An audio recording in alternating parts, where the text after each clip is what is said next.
Welcome to Huntington, West Virginia. Nobody's sleeping in today here. It's a tailgate breakfast on the menu for a game Thundering Herd faithful have been waiting for. Earlier this morning, the Marshall squad walked to the stadium through a throng of supporters, ready for a visit from perennial power Kansas State. It's the most anticipated home game in school history. Marshall and K-State breakfast in college football are served.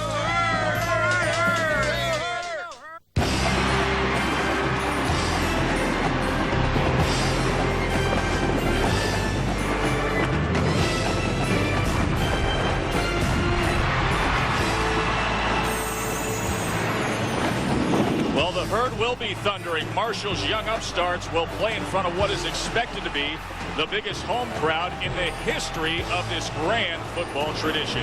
It's your college football wake-up call as perennial BCS contending Kansas State, the Wildcats, make a rare trip east. They're looking to bounce back after their 11-year bowl streak ended in 2004. And today's theme for many in white and purple is not just about getting back, but about getting revenge. In 2003, the Wildcats were the number 6 team in the country. They were hosting Marshall, but Marshall never went away. They pulled ahead with just 3 minutes to play. The major upset, though, would come down to one last play. A 4th down pass to the end zone. It fell incomplete. Marshall pulled up the shocker 27-20. And here are the Wildcats. They want to erase that memory, and history's on their side. They are 41-3 in the last 14 years of September ball. Of course, Marshall, the biggest home game they've ever had, they are really jacked up with this early morning atmosphere here. Good morning. So glad you can be with us. Joe Tessitore alongside Ray Bentley, the start of what should be an outstanding day of college football. And we think we have a real good one here, Ray, because there are 2 emerging superstars for each school, positions that they're used to having superstars at. And for Marshall, that means we could be seeing the next great quarterback. They had Pennington, they had Leftwich. Now we have the first start of the gifted Bernie Morris. And Bernie Morris has all the tools. He's an amazing athlete. He's what you would expect out of a Marshall quarterback. Tremendous arm strength, much like Leftwich, but he's not the typical drop back guy. He can scoot. He's a threat to run with the football, and they'll use him that way. The only thing Bernie Morris doesn't really have is a lot of experience. Now, on the other side for Kansas State, they're known for their running backs. They're trying to replace Darren Sproles, who's gone on to the Chargers in the NFL. Well, they may have found the guy in Thomas Clayton. 177 yards last week, 10 yards per carry, busted an 80-yarder. And a key to this game is, will Marshall be able to contain Thomas Clayton? Yeah, that's a real big challenge for this front 7 of Marshall today. Let's say hello to the 3rd member of our broadcast team. Janine Edwards details a tale of 2 Snyders. Well, Joe, they share the same last name and love of college football, but that's where the similarities end. Bill Snyder of Kansas State is a 17-year veteran and National Coach of the Year 3 times. He's credited with the greatest turnaround in college football history, and Kansas State has been to 11 bowl games in the last 12 years. Mark Snyder, on the other hand, is in his first season as a head coach after spending 4 years as an assistant at Ohio State. He returns to his alma mater, Marshall, and steps into the shoes of retired coaching legend Bob Pruitt. And he's playing before a national television audience today, Joe. How's that for pressure? Yeah, that's a lot of pressure, Janine. Nothing like a new head coach in a pressure situation. Just his 2nd game ever. Comes against the biggest name opponent ever. And there is Bobby Pruitt, the legendary coach here in Huntington. Today, Bobby Pruitt Day, and the accomplishments just go on and on. For the Old Bowl coach who had 5 MAC titles and a 1996 Division I AA national title.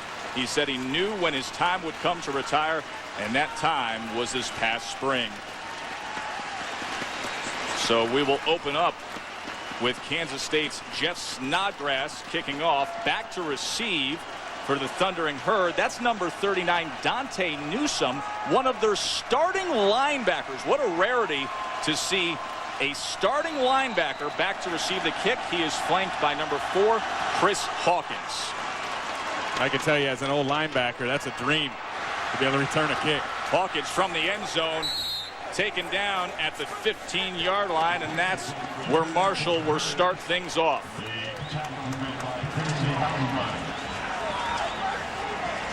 Last week, Marshall was able to send out Jimmy Skinner to be the starting quarterback, but this week, it's all in the hands of sophomore sensation Bernie Morris. He came off the bench, tossed 3 touchdowns against William and Mary. 6'4", an Orlando native. He has height, speed, and a very strong arm. And they are extremely excited about his upside. Larry Keck, the offensive coordinator, was gushing when we talked to him. 3 wide receivers set. You'll see that all day long from the Thundering Herd. Bradshaw, running room to the right side, crosses the 20 for a 7-yard gain. Bradshaw, of course, is the lone back in the starting backfield. Real game breaker, had a 52-yard swing pass last week for a touchdown. Number 22, Wilbur Hargrove, is the leader of the receivers. Morris and Moore is alongside. Offensive line, Cook, Baines, Legursky, Ziegler, and 340-pound Toby Bullock. He has started 25 straight games. Yeah, he's the anchor of that offensive line over there at the left tackle spot. 2nd and 3. Fake to Bradshaw. Here's Bernie Morris, and he will gladly do this all day long. Close to a first down. Pickup of 3 on that, and indeed he has it. Ted Sims and Marcus Watts in on the tackle for the Wildcats. K-State's defense up front. George and Seiler at the ends.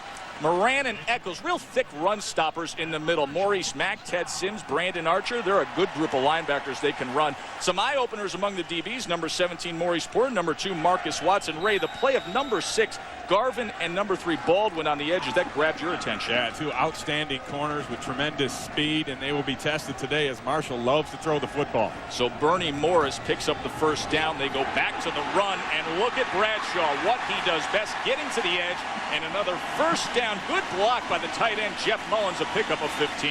And Mullins secured the corner on the right side, and that allowed Bradshaw to get over there, right over here. Watch the block by the tight end right there, blocking that point of attack on the corner, and Bradshaw gets the edge. And right now, Marshall, who we expected to be a passing team, has come out and run it for 3 straight plays and garnered 2 first downs.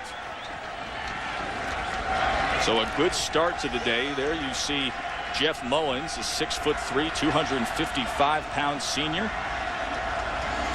Chubb Small is in now as the lone back. Out of the shotgun is Bernie Morris. And they'll give the ball to Small, and he has some running room out to the 47-yard line. Good pickup for the true freshman, Ryan Baines, the right guard, with a very nice tackle out in front. Very nice block out in front, as the K-State defense back on their heels early a little bit. And the Kansas State defense had struggled last year, and they thought they had put things back together a little bit in their opening win, but they were suspect early in that game last week against the run. Now, they shored it up as the game went on, but that is a problem spot for that K-State front. A lot of formation movement for Marshall. They're well conditioned to that. This is Bradshaw out to midfield. It'll bring up a 3rd down. Ball came out late, but it was marked down. Fumble caused by the ground, so nothing there. But this Kansas State defense has been known throughout the years as being an outstanding defense. Look at these NCAA rankings: 4th, 3rd, 2nd, 6th, and then last year they kind of fell off the charts a little bit. And that was a huge concern for Coach Bill Snyder, and that's a point of emphasis for that defense this year. And they did another thing to help change that. They moved their defensive coordinator down on the field. Bob Elliott, defensive coordinator, his 4th season with the Wildcats. 4 receivers spread across now on 3rd down and 2 right at midfield for Bernie Morris. Morris, lots of time. Goes downfield, the open man complete to the 30-yard line. Hiram Moore, first down, Marshall. 20-yard pickup. Well, the key to this one is the great protection. And that's another deficiency for that Kansas State defense, their ability to get after the quarterback. They did not bring a lot of heat last week, and right there, they gave Morris a ton of time to throw the football. You see the pass rush now, they're really bringing 4, and they're kind of playing a spy deal. They're really not coming after him, and when you give a talented guy like Morris that kind of time, someone will get open, and it was Hiram Moore who got himself open on that one. Could be the coming out party for Bernie Morris today. Well hyped, well talked about sophomore from Orlando. Bradshaw, the inside carry, a pickup of 3. Maurice Mack on the tackle. Bernie Morris, last week, 3 touchdowns against William and Mary. He was recruited to play at Central Florida, but not as a quarterback. And Ray, he's one of those kids that was his mindset. I'm going to be the leading quarterback. Well, he was actually a wide receiver here as a freshman. They tried him there, but he stuck to his guns as far as wanting to be a quarterback, and they gave him that opportunity. And boy, has he opened some eyes. Moving the ball well here. Marshall is crossed into inside the 30-yard line, that comfort field goal zone. Morris now sprinting to his right, keeps it himself, and gets down to the 23-yard line before Ted Sims cuts him down. That's just a little lead option by the quarterback over the right side, and that's something that's a new wrinkle for the Marshall offense, and they're able to do that because of the athleticism of Morris.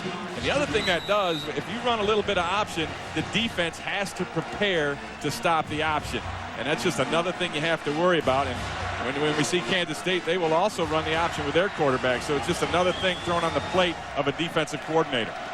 5 DBs in the game now on 3rd down and 3. K-State defense looking for a little bend but don't break here early on against Marshall. Here's Morris back to pass. Pressured this time. Stays on his feet and now wrapped up. Maurice Mack comes up with the tackle.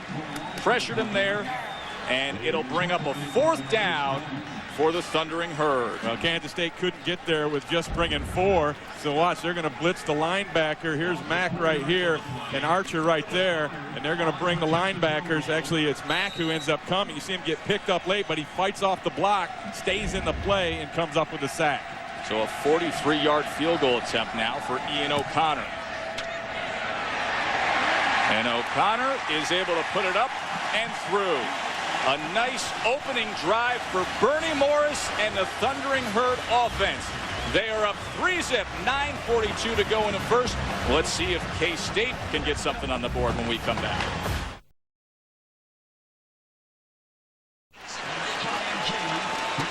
Head coach Bill Snyder for the Kansas State Wildcats, his 17th season. Remember, he took over this program.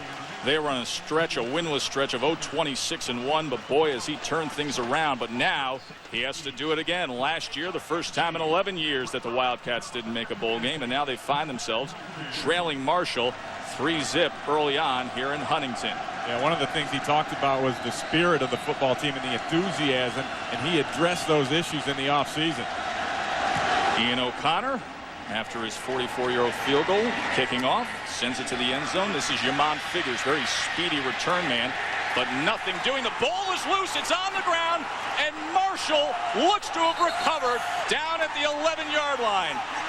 You know, Figures is the guy that fumbled a punt return last week, and they took him out and had Morera return punts after that.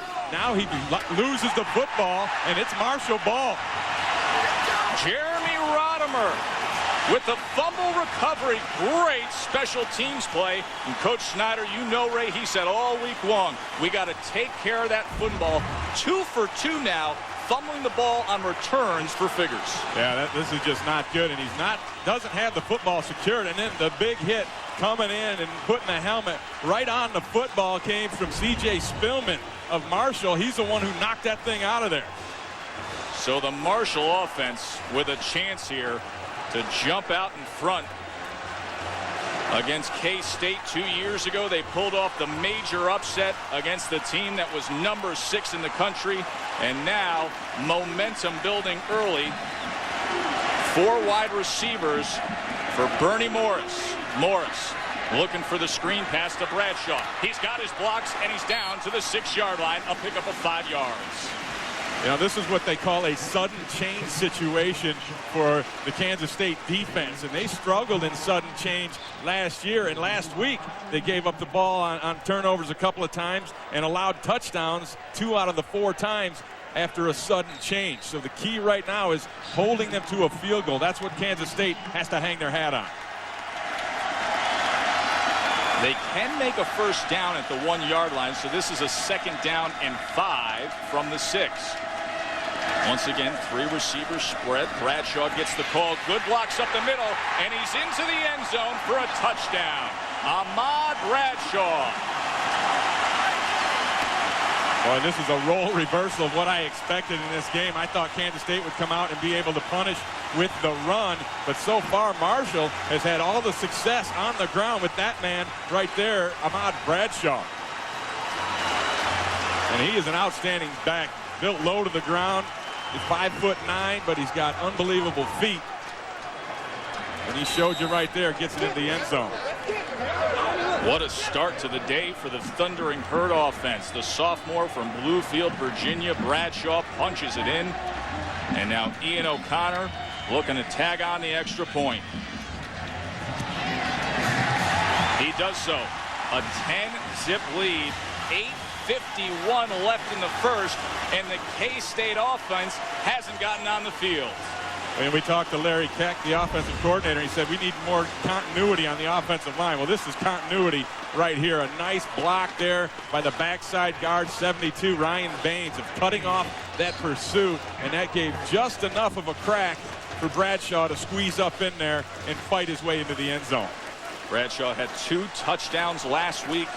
We told you, Coach Larry Keck, the offensive coordinator, says, hey, this is a guy that you get a sense he just loves every aspect of football, loves to practice, loves to play, and you know he loves what just happened.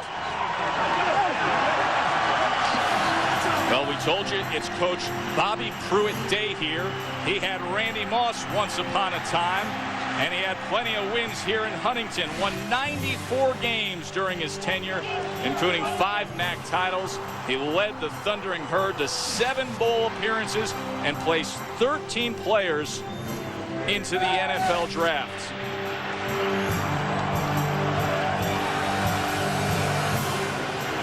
Great memories for the Thundering Herd fans, and they're looking to make some new ones here today against a BCS League team. A very rare occurrence that a perennial power like Kansas State comes to Huntington. There's only been one other time that a BCS conference team has played here, and that was Temple. This is a much different beast.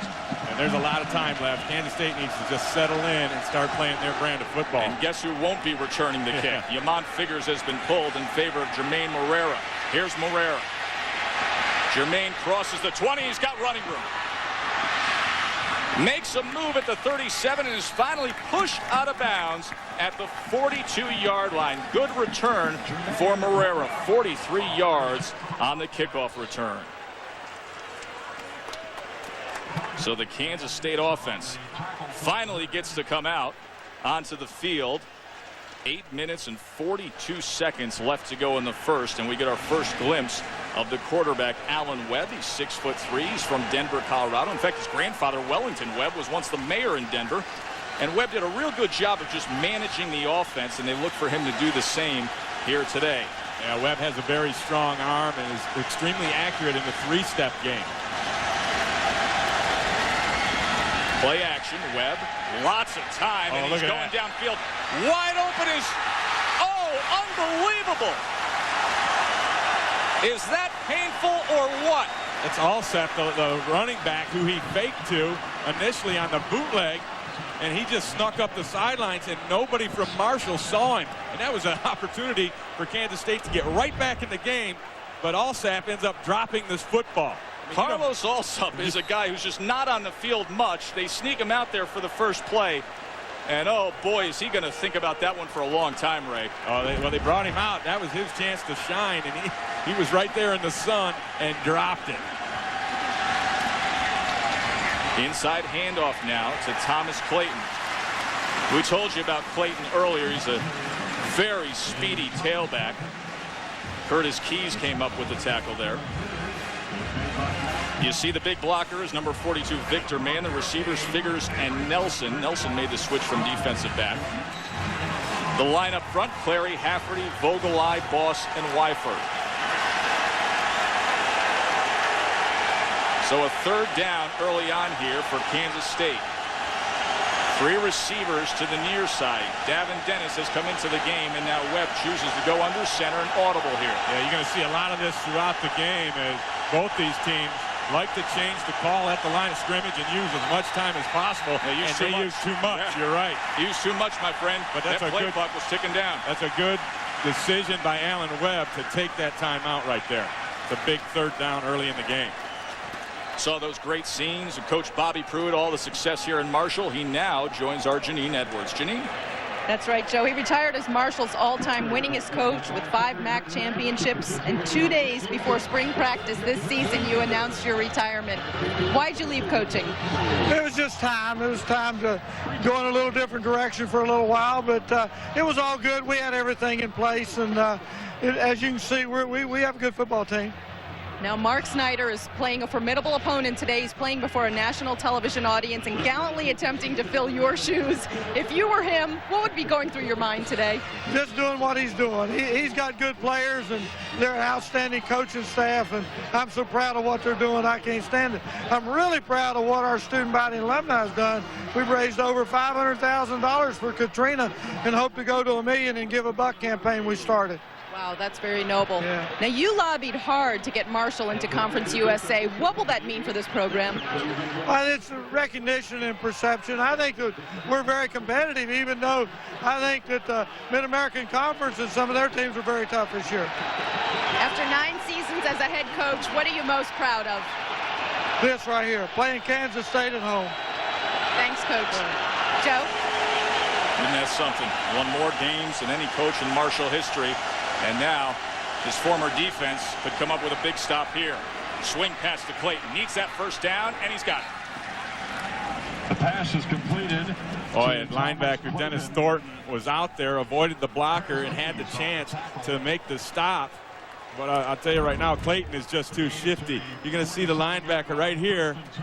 That's Dennis Thornton right there, and he had the chance, but it cut back on him. Nice move there by Clayton. He is tough to bring down in open field, but that's a missed opportunity for this Herd defense. Now out of the shotgun, flanked by Clayton. And man is Alan Webb, first down for K-State. The design quarterback run gets a nice block from Victor Mann, picks up a few yards. 5-yard pickup. You can see what a good blocker Mann can be when he's out there in front. Marshall defense, let's take a look at them. They have to replace the All-American Jonathan Goddard and 6 other starters from last year up front. Greer, Underwood, Davis, and Thomas are on the line. Matt Couch is in the middle. Dennis Thornton, we saw him with that missed tackle, and Dante Newsome, who was back on kickoffs outside. Willie Smith and North Carolina transfer Chris Hawkins are the corners. Number 25 Keys, number 26 Royal. Very hard-hitting safeties. Keys is the guy who will come down in the box and be that 8th man in the box, and Royal forced a couple of turnovers last week. Very active safeties. Webb out of the shotgun again. Another designed run. Quarterback draw this time, and he's just short of a first down, but you can see the athleticism and all the options that Alan Webb gives you. Yeah, it's just another thing that you have to worry about as a defense. We'll take a look. The pass protection is okay, but this is quarterback draw. I think he's just waiting, setting it up, and now he's just coming with the football and finding any kind of space or run into daylight out of that position, and they love to use Webb in that situation. They have a lot of designed runs for him, both out of the shotgun and under center. 2 receivers leave, and they're going with a double tight end formation. Jordy Nelson flanked out. On 3rd down and 1, Clayton is the tailback in that I formation. Here he is. First down and more. Thomas Clayton, can he turn on that speed once again?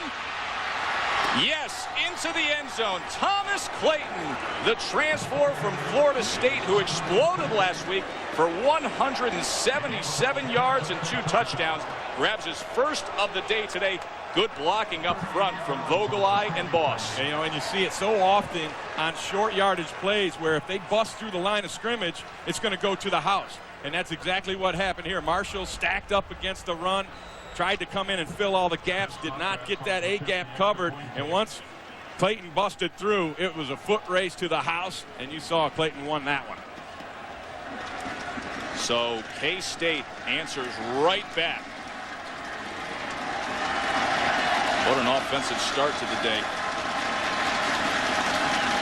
Snodgrass on for the extra point. It is up and it is good. So the Wildcats answer the bell.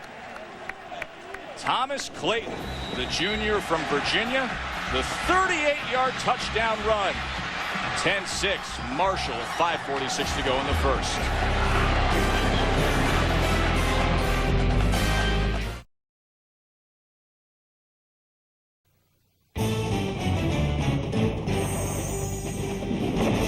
ESPN2's College Football, brought to you by Jeep. Trail-rated capability, only in a Jeep 4x4. And smooth Busch beer and easy drinking Busch Light. There's the memorial fountain here on the campus of Marshall, of course, honoring the 75 who died in the tragic plane crash of 1970. 75 points on top of that fountain. Just some of the symbols of remembrance here in town. There's 75 flags that fly along 3rd Avenue. The worst sports-related air disaster our country has ever seen when Marshall lost its football team back in 1970. 10-7, Marshall on top. K-State bounced back moments ago. This is Chris Hawkins on the return, and Hawkins able to get out to the 18-yard line. 13-yard return. Greg Gaskins with the tackle. Ray, moments ago, Thomas Clayton, the explosive speed. Yeah, well, you're going to see a stunt right here. This defensive lineman is going to crash inside, and they run right behind that. See the stunt that he ran in, and then the cutback by Clayton. He saw that thing get washed down, and all he needed was a little bit of a seam, and then he popped it through, and it was Katie Bar the door running to the house. Last week he had an 80-yard touchdown run. A play in which he was sandwiched in the backfield and then burst through with all that blazing speed to go for 80 yards. And a 38-yarder moments ago. 10-7 Marshall. Bradshaw going to test that right side. Tierras George came up with the tackle after a 3-yard pickup. I think George is a pretty solid guy both in the run and the pass, but the two guys up front that they really use to stop the run are 56 Quentin Eccles and 50 Junior Moran. And those guys are pretty good stopping the run.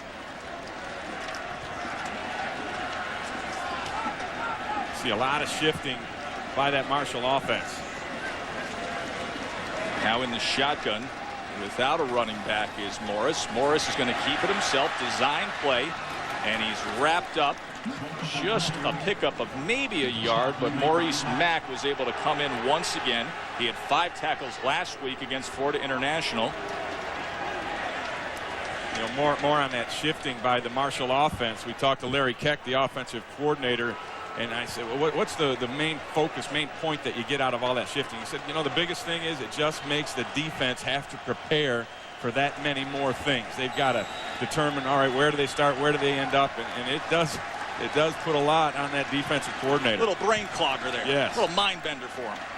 3rd down and 6 now. Try to create that confusion. Morris, the 6'4" sophomore, had a great opening drive and now faces a 3rd down against the K-State defense. Incomplete. It was intended for Hargrove. A little high. Marcus Watts came in and pressured on the blitz, but for the first time, we will see Marshall punt. That was just a drop, though. Hargrove's got to make that catch, and he knows that. And one of the things I'll tell you about Bernie Morris, he throws a heater. That ball comes out hot when he throws it, and it makes it a little tough on the receivers. They really have to concentrate. Now, that was the wrap on him. Some questions his consistency in his hands. Costly there on 3rd down. Marty Biaggi with the punt. Not the best looking thing you've ever seen. Falls a little short, but takes a fortuitous bounce for the Thundering Herd all the way inside the 30 to the 27-yard line. So Bernie Morris not able to get it done that time. Now K-State's back on offense. We'll see if Thomas Clayton has something up his sleeve.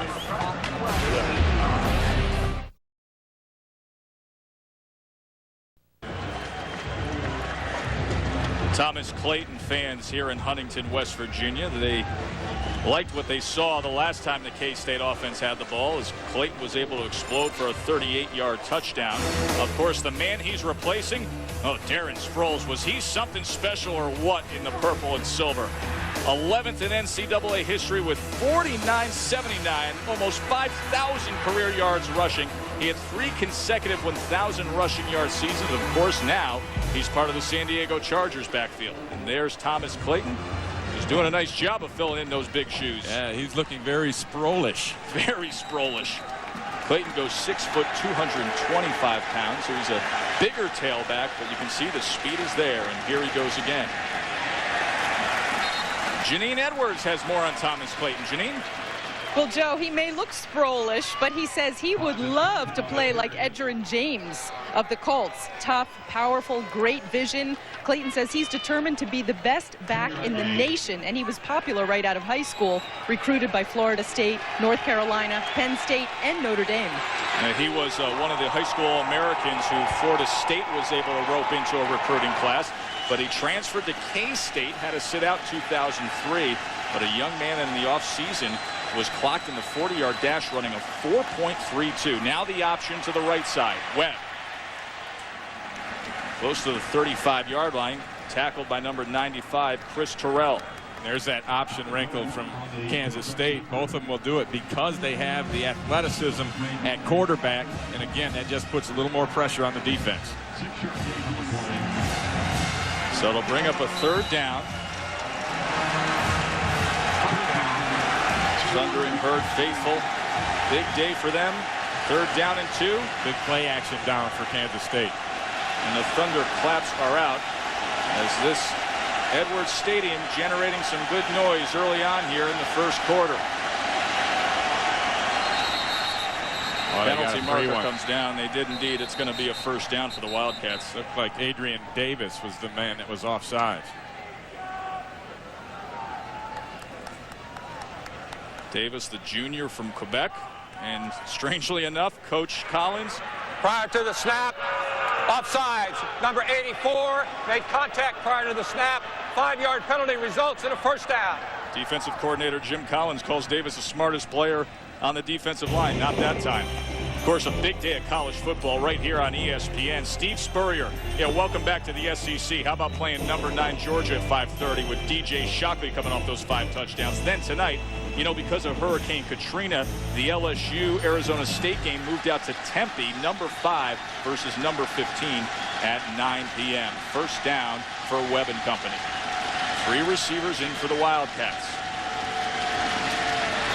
Clayton one more time. Good hole on the left side. And Clayton still pushing forward close to midfield. A pickup of nearly 10 yards. Going to be close to that marker. Victor Mann with another good block from that fullback position. Yeah, what they're doing, Kansas State right now, is spreading things out with 3 wide receivers. That puts Marshall in their nickel package, so they've only got 6 in the box. And Kansas State likes that. They feel that they can run against just 6 in the box, and they're proving so far that they can.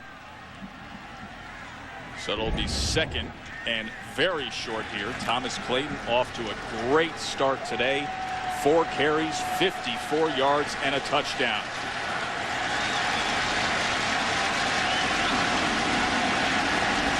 Offensive coordinator's dream second and short because you can do this. Go downfield, and it's complete.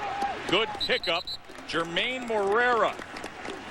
7 receptions last week, an 18-yarder hauled in, coverage from Willie Smith. I think Morera is their best receiver. He's a special guy. He has the great hands, but he runs superb routes, and he's able to shake his man one-on-one. Here's the play action. You're going to see Webb make the fake, and then watch this outcut. You see Morera up there on the top left-hand side of your screen, gets the separation, and then, boy, he's a threat running after the catch as well. He's got everything in his toolbox. Junior from Palm Beach Gardens, Florida, had a 67-yard punt return last week also. So first down for K-State out of the shotgun now is Webb. Option to the left side. And Webb picks up close to 10 yards. Curtis Keys came up from that strong safety position, finally cut him down. But about a 9.5-yard gain for the junior quarterback, Allen Webb. And you get a sense now that Kansas State has awoken. An early game for them. It's just 9:30 actually at kickoff back in Kansas. And so they kind of came out stumbling a little bit, but now you get the feeling that they're back in control.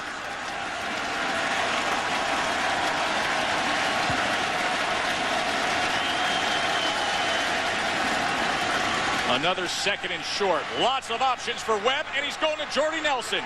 Touchdown, Kansas State.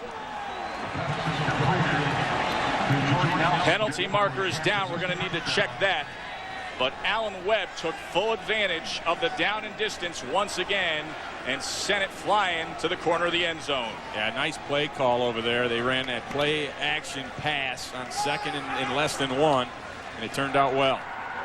Holding Number 55 on the defense. That penalty is declined. Touchdown. Well, breakfast in Huntington, not just eggs and bacon, but we're serving up a whole lot of offense here. Jordy Nelson. He was a defensive back a year ago. He made the switch. Second fastest wide receiver on the team, and a big target at 6'3". Hauls in the touchdown pass there, his second of the season. Snodgrass with the extra point. The big leg pumps it through, and K-State, just like that, up in front. Jordy Nelson is an imposing wide receiver. You see the play action, and watch to the right of your screen. Nelson's going to be streaking across right there. Perfectly thrown ball from Webb over the top.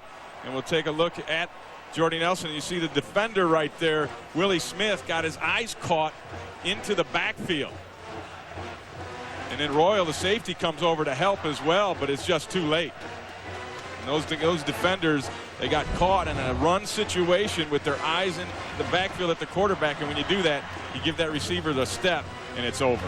Coach Mark Snyder, you see him there on the Thundering Herd sidelines. And there's Chris Royal, who got beat on that play.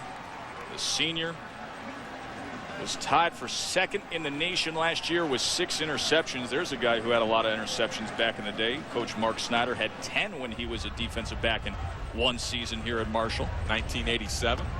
They had a 10-5 record. Were national runner-ups in 1AA football. Pretty much could pick a year in the late 80s, early 90s and say they were either national runner-ups or national champions. What a tremendous 1AA program they had here at Marshall. Of course, all the success in 1A since moving up in 97. Chris Hawkins fumbling and bumbling with the ball at the 5, then catches a seam and plenty of green in front of him. Chris Hawkins fumbles the ball. A pile up at the 45 for him. Justin McKinney forced the fumble for K-State after a 42-yard return, but it's going to be real interesting to see who's got it, and the Wildcats do. Well, what a hustle play by McKinney, because he is one of those gunners. He ran down, was one of the first guys down, saw the thing break past him, and got on his horse and tracked it down, and then had the presence of mind to rip the football out when he came and tried to make the tackle. Sorrell Davis came in on the recovery, but here's the return, which was an outstanding return by Hawkins right up until the end when Justin McKinney popped it out on that tackle. Yeah, that's just a heads-up play. McKinney, well coached, understanding, and he's coming from behind. Hawkins could not see him, so what do? Go for the football, rip it out, and that's exactly what he did.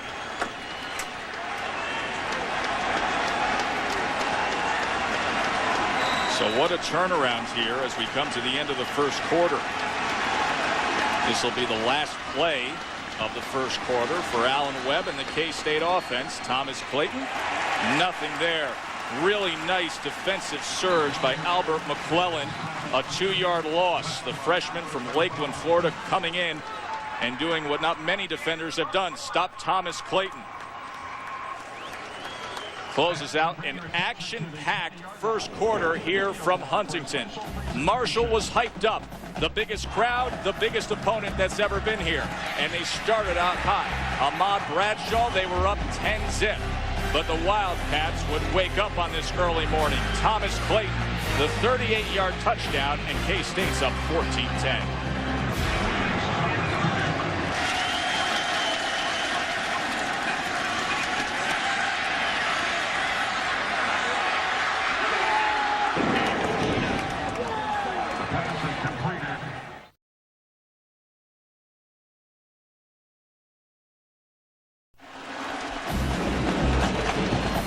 ESPN2 college football. Beautiful Saturday morning in Huntington, West Virginia. Breakfast in Huntington. We've served up plenty of offense as we start the second quarter here. Wildcats with a 14-10 lead and a second down and 11 for Alan Webb out of the shotgun. Inside handoff this time back to the original line of scrimmage as the big fullback Victor Mann. Curtis Keys came up with the tackle. Yeah, Keys came up from the secondary late to be that 8th man in the box, and then he blitzed. You're going to see Keys. He's going to be right here Over on this side, he comes up late as that safety, and then watch him just shoot this gap when he sees it coming and gets a tackle for a loss right there. And that's just a heck of a job of Keys and his timing on that blitz and his recognition of the run. So a 3rd and long here for Allen Webb. 3 wide receivers, 2 to the near, 1 to the top. Webb trying to set up the screen to Thomas Clayton. He's so dangerous in the open field, and he's got a 1st down to the 42-yard line, a 13-yard pickup. The cornerback, Willie Smith, finally was able to take out the legs of the speedy Thomas Clayton. This is just a great job of setting up the screen. You're going to see the offensive lineman kind of push guys by and then come out and get in front.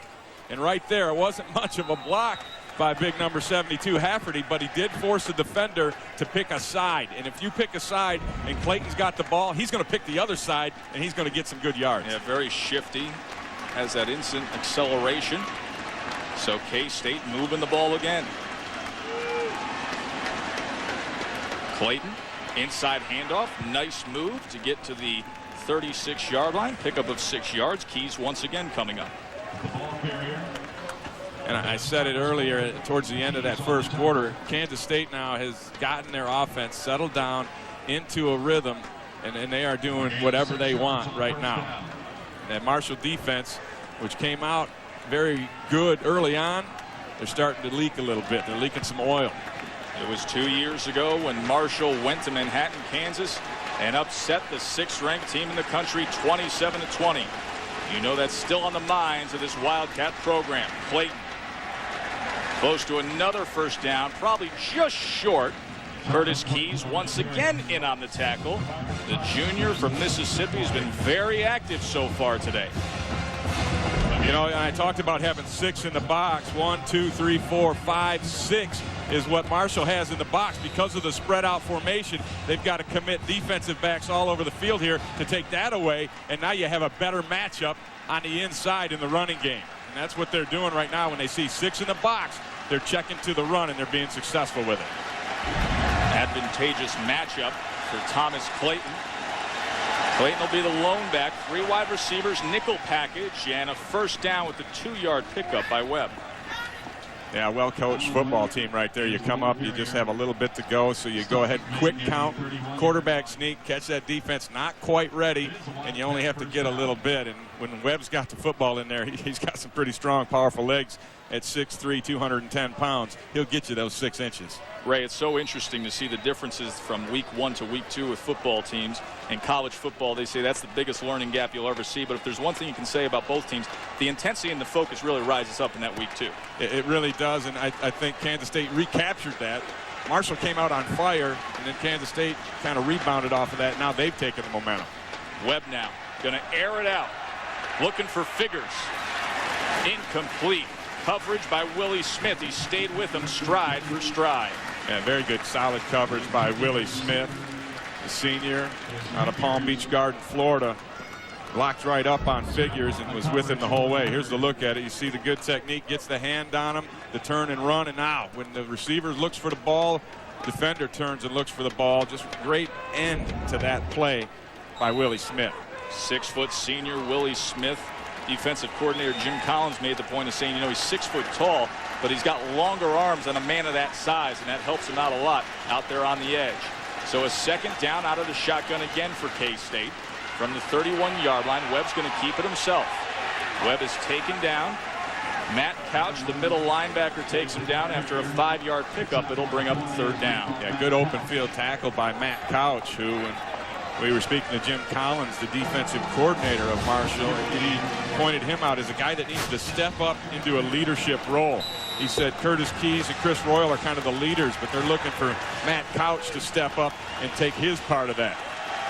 So a 3rd down and 5 for K-State. You can see they're 4 for 4 thus far in converting 3rd downs. Let's see if they can do it again with 3 wide receivers to the top of the screen. They're going to swing it out to Clayton. Always a good option, especially when he does this. 2nd touchdown of the day for Thomas Clayton. Picked up a good block from his tight end, Rashad Norwood. Boy, and Del Miller, the offensive coordinator for Kansas State, is calling a heck of a game right now. Caught him in a blitz And when you're blitzing against the screen pass, if the man who's covering that fullback, which that time was Dennis Thornton, doesn't get over there, you're going to be in trouble. And that's exactly what it was. Is Marshall had nobody available to come pursue that screen pass. Thomas Clayton, as advertised, Ray, we talked so much about what he offers up in replacing Darren Sproles, transferred over from Florida State, just full of speed and electricity, and he's come through today. Snodgrass tacks it on, and that K-State offense is rolling. Thomas Clayton, second touchdown of the day. Great acceleration. Marshall have the ball when we come back to Huntington. Stay with us.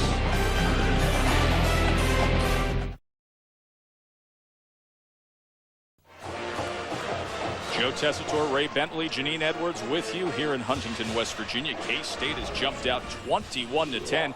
Ray, they trailed 10-zip, but the big plays got them back into this. And the big player, and that's Thomas Clayton right there. He pops a third and short, gets through the line, and then just takes it to the house, and they come back to some play action on a second and short, and the defenders kind of peek with their eyes, and Jordy Nelson gets that touchdown reception, and then it's back to Clayton. Another outstanding call by the Kansas State coaching staff. A screen pass, caught him in a blitz, and it won't get much easier than that for Thomas Clayton. Just a jaunt into the end zone. And look at those total yards. Kansas State just dominating. Alan Webb, you saw moments ago walking over the sidelines, calm, cool, and collected, and Thomas Clayton not even breathing hard. Just another day at the office for the junior from Alexandria, Virginia. He is off to a sensational start to this college football season, replacing Darren Sproles, the all-everything tailback, who exploded for 3 straight 1,000-yard seasons during his Wildcat career. Marshall looking to answer. Chris Hawkins back the last time he had the ball in a return. He fumbled it. Hawkins hesitates and then doesn't reach the 20-yard line to the 19-yard line. John McCardle able to come up with the stop. Flag is down.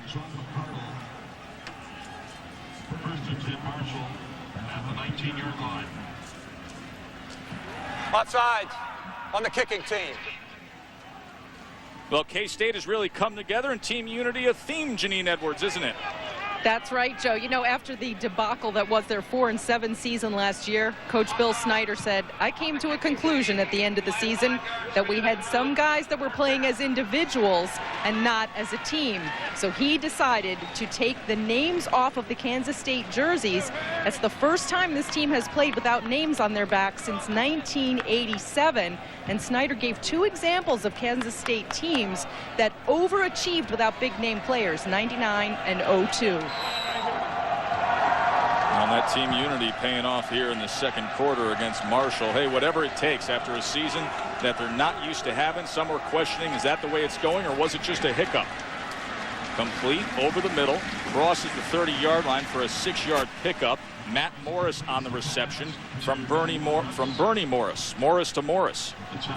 You know, just to follow up on Janine's story there, you know, it's more important the name on the front of the jersey than the back of the jersey. You're playing as a team. Football is the greatest team sport there is, and I think that's a very insightful move by Coach Snyder to go ahead and take those names off and point the emphasis on team. Second down. Morris complete. First down for Marshall. Sean Lazan. Early morning here in Huntington. Breakfast in Huntington to serve up your college football day. Going to be a spectacular day of college football, and we're so glad that you can join us here. 21-10, K-State on top. I'm Joe Tessitore alongside Ray Bentley and Janine Edwards. Well, rushing the ball, Marshall started off good. Bradshaw had the touchdown, but look at the numbers from Thomas Clayton. 2 touchdowns, 62 yards. K-State up by 11. Incomplete on first down. Bernie Morris, the quarterback from Orlando, his first start. You see him there, 6'4". They say he has all the gifts because, you know, the great quarterbacks that came out of Marshall here, Pennington was cerebral. Leftwich wasn't necessarily a guy who was fleet-footed, but Morris has all the tools. Yeah, they say that he's got the best of both of those guys thrown into one because he's got the great feet, he's got the size, and he's got a rocket for an arm as well. Out of the shotgun now, a design quarterback run, but it's really tough to get to that edge with all the pursuit. Tierras George, a 2-yard loss. Nice play by George coming across from that defensive end position. Good pursuit by K-State. All right, and Marshall has put Wesley Jones in at that right tackle spot. He's spelling Seth Cook, and that's right where they tried to run the football. And Tierras George was having none of it. Kept his discipline, kept the outside hand free, skated down the line, and made a heck of a play. So a 3rd down and 12. Bernie Morris, first career start, now facing the challenges of a Big 12 defense who's hungry and has the lead. Morris, lots of time this time. Downfield for Lazan, well covered on the play, slightly overthrown, and it goes incomplete. And you can see Morris is incredulous to the fact that a flag wasn't thrown, but Kyle Williams and Justin McKinney with good coverage. Morris ran 30 yards down the field to try and make his case on that deal, but I don't think he had a very strong case. You're going to see the end of the play right here, and you see Williams just make an incidental bump as he's reaching for the football, and that thing was overthrown anyway. Boy, Morris is trying to show you he can officiate as well as play. So Marty Biaggi steps on to punt for Marshall. Gets off a good high spiraling kick. Marrera waiting for it at the 20 and instantly wrapped up and brought all the way down at the 11-yard line. Very nice coverage on special teams by Chris Hawkins. So K-State will get the ball back. Let's see if they can add more to their 21-10 lead.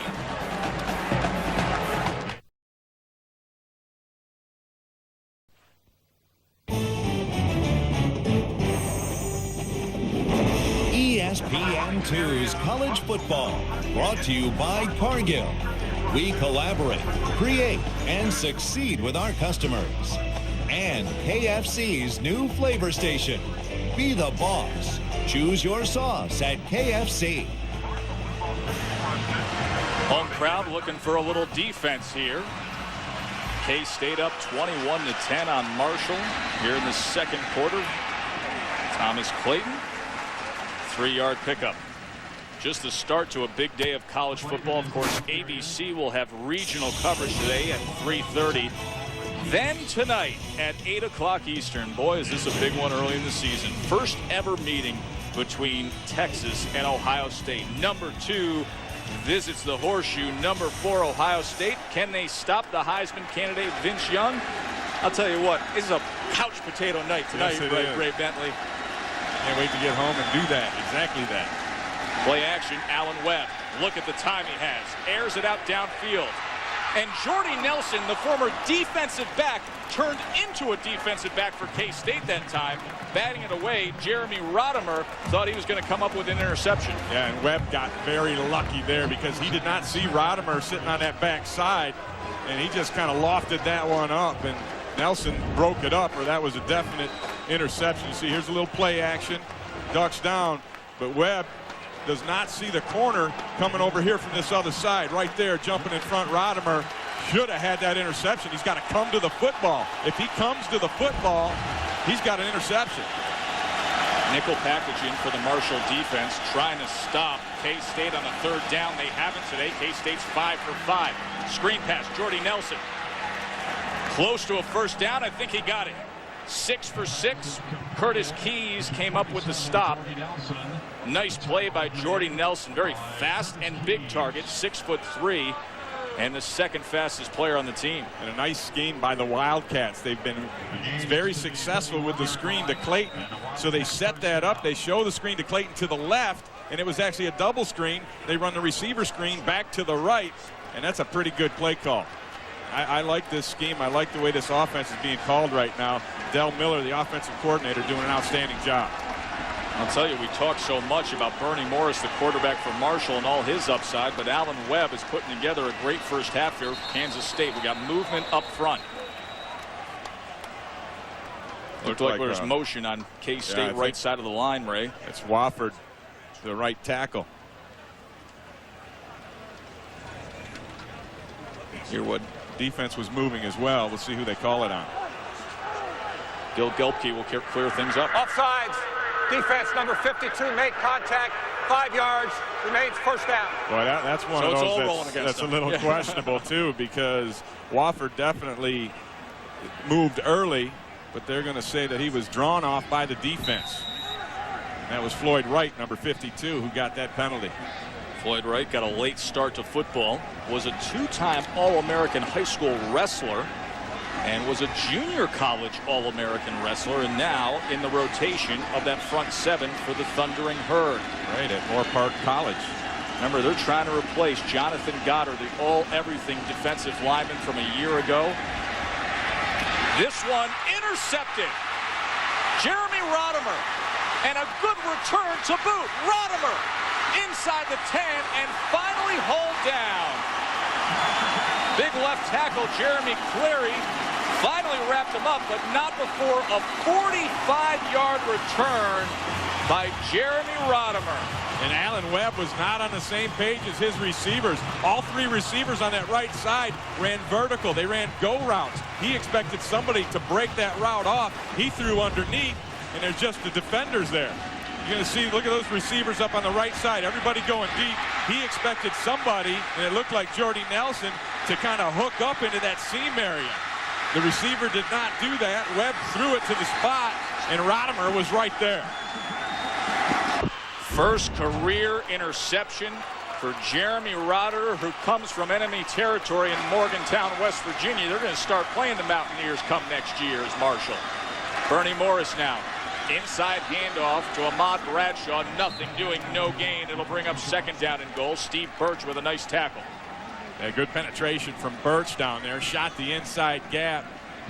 Blocker did not get to him, and he hit Bradshaw in the backfield. This is another one of those sudden change opportunities for the Kansas State defense. See Rodimer there celebrating his first career interception and putting his offense in great shape here. They're knocking on the door. Can they bust it down? Try to stop this flow of Kansas State. They've scored 3 unanswered touchdowns. Empty backfield for Bernie Morris. He's keeping it himself.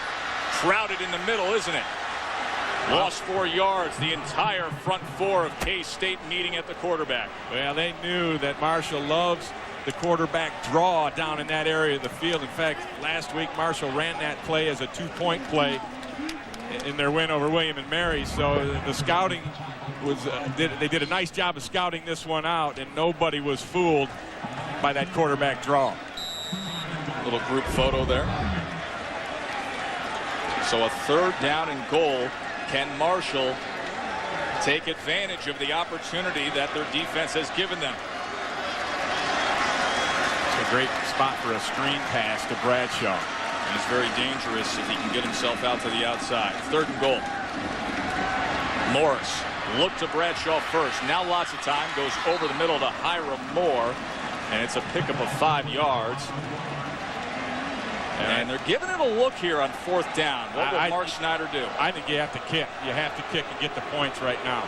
I mean, it'd be different if you're down on the 1 yard line, say, and you got a chance to just power it in. But 4th and 4 from the 4, this early in a ball game, get your points right now. Make it a 1-possession game. I completely agree. I mean, 5:20 and counting here in the second quarter. Long day of football still ahead of us. Ian O'Connor will trot on. He made a 44-yarder earlier today. This attempt, easy doings from 21. So K-State, 3 unanswered touchdowns until that. The interception sets up the field goal. 21-13 Wildcats.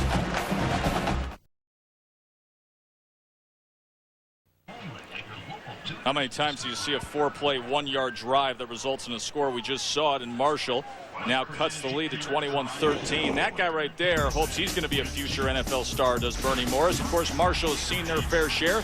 Randy Moss was here for 2 years, put up huge numbers, and ended up in New York as a Heisman Trophy finalist. Of course, the starting quarterback of the New York Jets, 115 touchdowns during his Thundering Herd career. And then Byron Leftwich came to town, was a 3-year starter, and of course that courage, most memorable scene here at Marshall, Leftwich being helped down the field when he had the bum leg. All 3 of them ended up being Heisman Trophy top 6 finishers. And there is Bernie Morris, quarterback from Orlando. Was off to a great start here against K-State. Marshall jumped out 10-zip. And then Kansas State, with all that speed and talent, led by Thomas Clayton, the star tailback. 3 touchdowns to make it 21-10. Until O'Connor just tacked on a 21-yard field goal. This is Jermaine Morera from his goal line. Morera out to the side and finally dragged down. Well, they love rings here in Huntington, West Virginia, and here's an alum that has lots of them. Janine Edwards. Well, Joe, I'm here with Troy Brown, 3-time Super Bowl MVP, plays with the New England Patriots, and he is second all-time to Randy Moss in career all-passage yards, right? All-purpose yards here. Coach Snyder brought you in to talk to the team in the spring. What'd you talk about? We just talked about what it takes to win and what it takes to win on the field and off the field. You know, it's about being good people and taking care of your teammates and trusting your teammates and going out and playing hard every play. How the boys playing today? They're playing hard. You know, we got up to a 10-0 lead and we kind of lost it there and lost focus a little bit. And I think we're getting back on track now. We got a big interception just now and kicked the field goal. So we're closing the gap. No Teddy Bruschi, no Ty Law, among others this year with the Patriots. What are you looking most forward to, and how does that impact the team?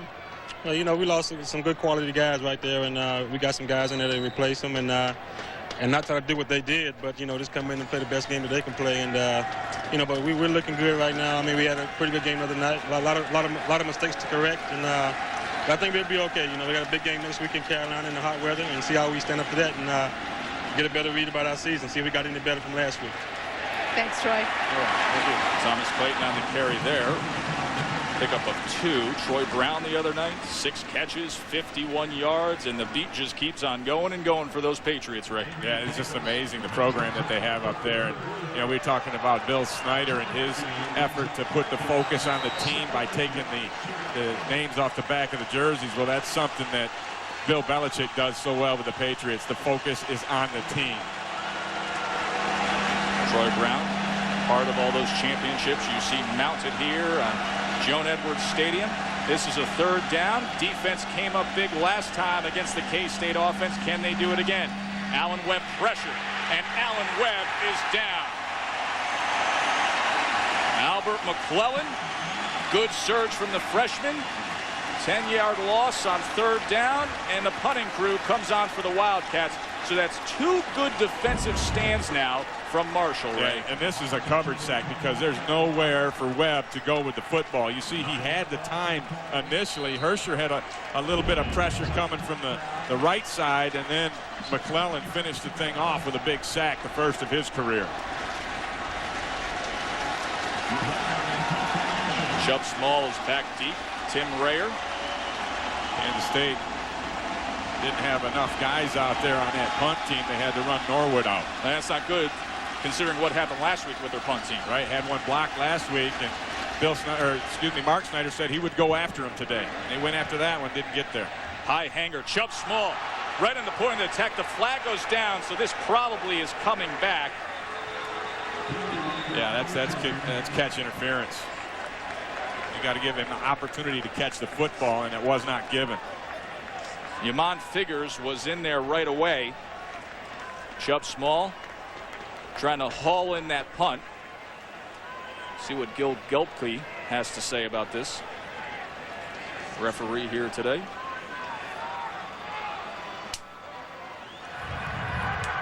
Fair catch interference on the kicking team. Number 15, 15 yards from the spot of the foul. First down. Timeout. So Marshall only trails by 8. Chubb Small interfered with there. Yamon Figures got there a little early. They'll have the ball when we come back. From the plains of West Texas, where our miners call home, to the Carolina coast, where the pirates roam, you'll find owls, tigers, cougars, and blazers. A place where the hurricanes, knights, and eagles are golden, and the waves are all green. Touchdown, Tulane! We're running with the Mustangs and the Thundering Herd. We're the new Conference USA. Get to know us. Have mercy! Get to know us better at conferenceusa.com. How how was K-State ranked nationally? For the past 20 years, Kansas State has led the nation among public universities in Rhodes, Marshall, Truman, Goldwater, and Udall scholars. Is K-State up to date technology-wise? K-State is recognized by the Princeton Review as one of the most connected campuses in the country and by Intel as one of the most wireless. What about campus life? Dynamic, diverse, and a friendly atmosphere. Kansas State University.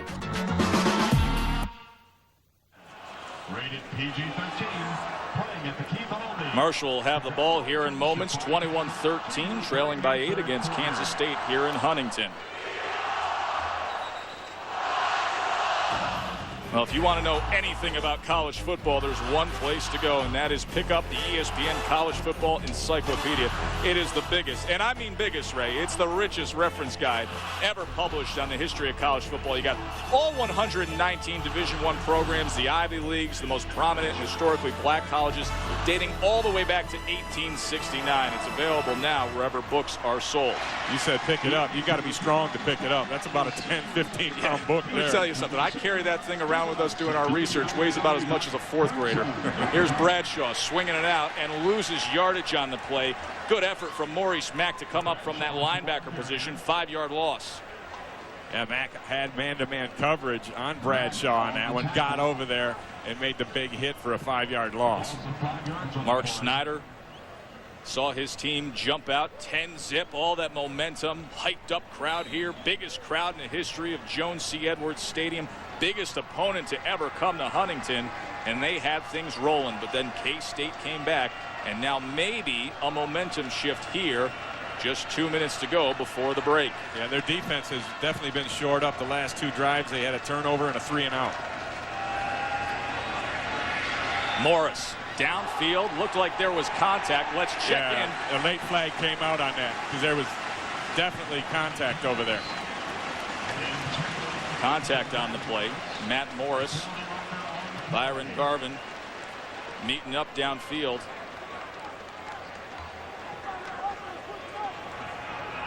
Pass interference, number 6 on the defense at the spot of the foul. It's a 1st and 10. Let's go to Reese Davis for a halftime preview. Reese. All right, Joe, coming up on the Pontiac Performance halftime report, Lou Holtz and Mark May will be alongside. We'll talk about the fallout from that Ohio U upset of Pitt. Also tell you what might be the key in the Texas-Ohio State game tonight. And also hear from James Carville as he talks about LSU's decision to play tonight, guys. Ohio not far up the road here from Huntington, West Virginia. Big win last night. Coach Frank Solich. They're celebrating in Athens. Indeed they are. Bernie Morris downfield once again. Wide open is Morris this time. Inside the 10. And he fumbles the ball, and K-State falls on it at the 2-yard line. Ted Sims. Oh, what a heartbreaker for Matt Morris. Boy, I don't know how a guy gets that wide open, but he was open, running right down the middle there was Morris, and he had a big play. But credit the Kansas State secondary for understanding that you're trying to rip the football out, and they got it out big time. Yeah, ripped the football out, maybe ripped out the heart of Coach Mark Snyder, because this was the comeback he was looking for. Yeah, you see, look at this. There's the hit initially, and then the rip. Right there by Marcus Watts. Did a wonderful job of finishing a football play and then making a bad thing into a good thing with effort. What a complete turnaround in a matter of moments. Bernie Morris found that open target. His first start ever, the emerging sophomore from Orlando. Matt Morris, you can see there, one of those 3 turnovers. So now K-State pinned against their own goal line. Not much there. Thomas Clayton unable to find space.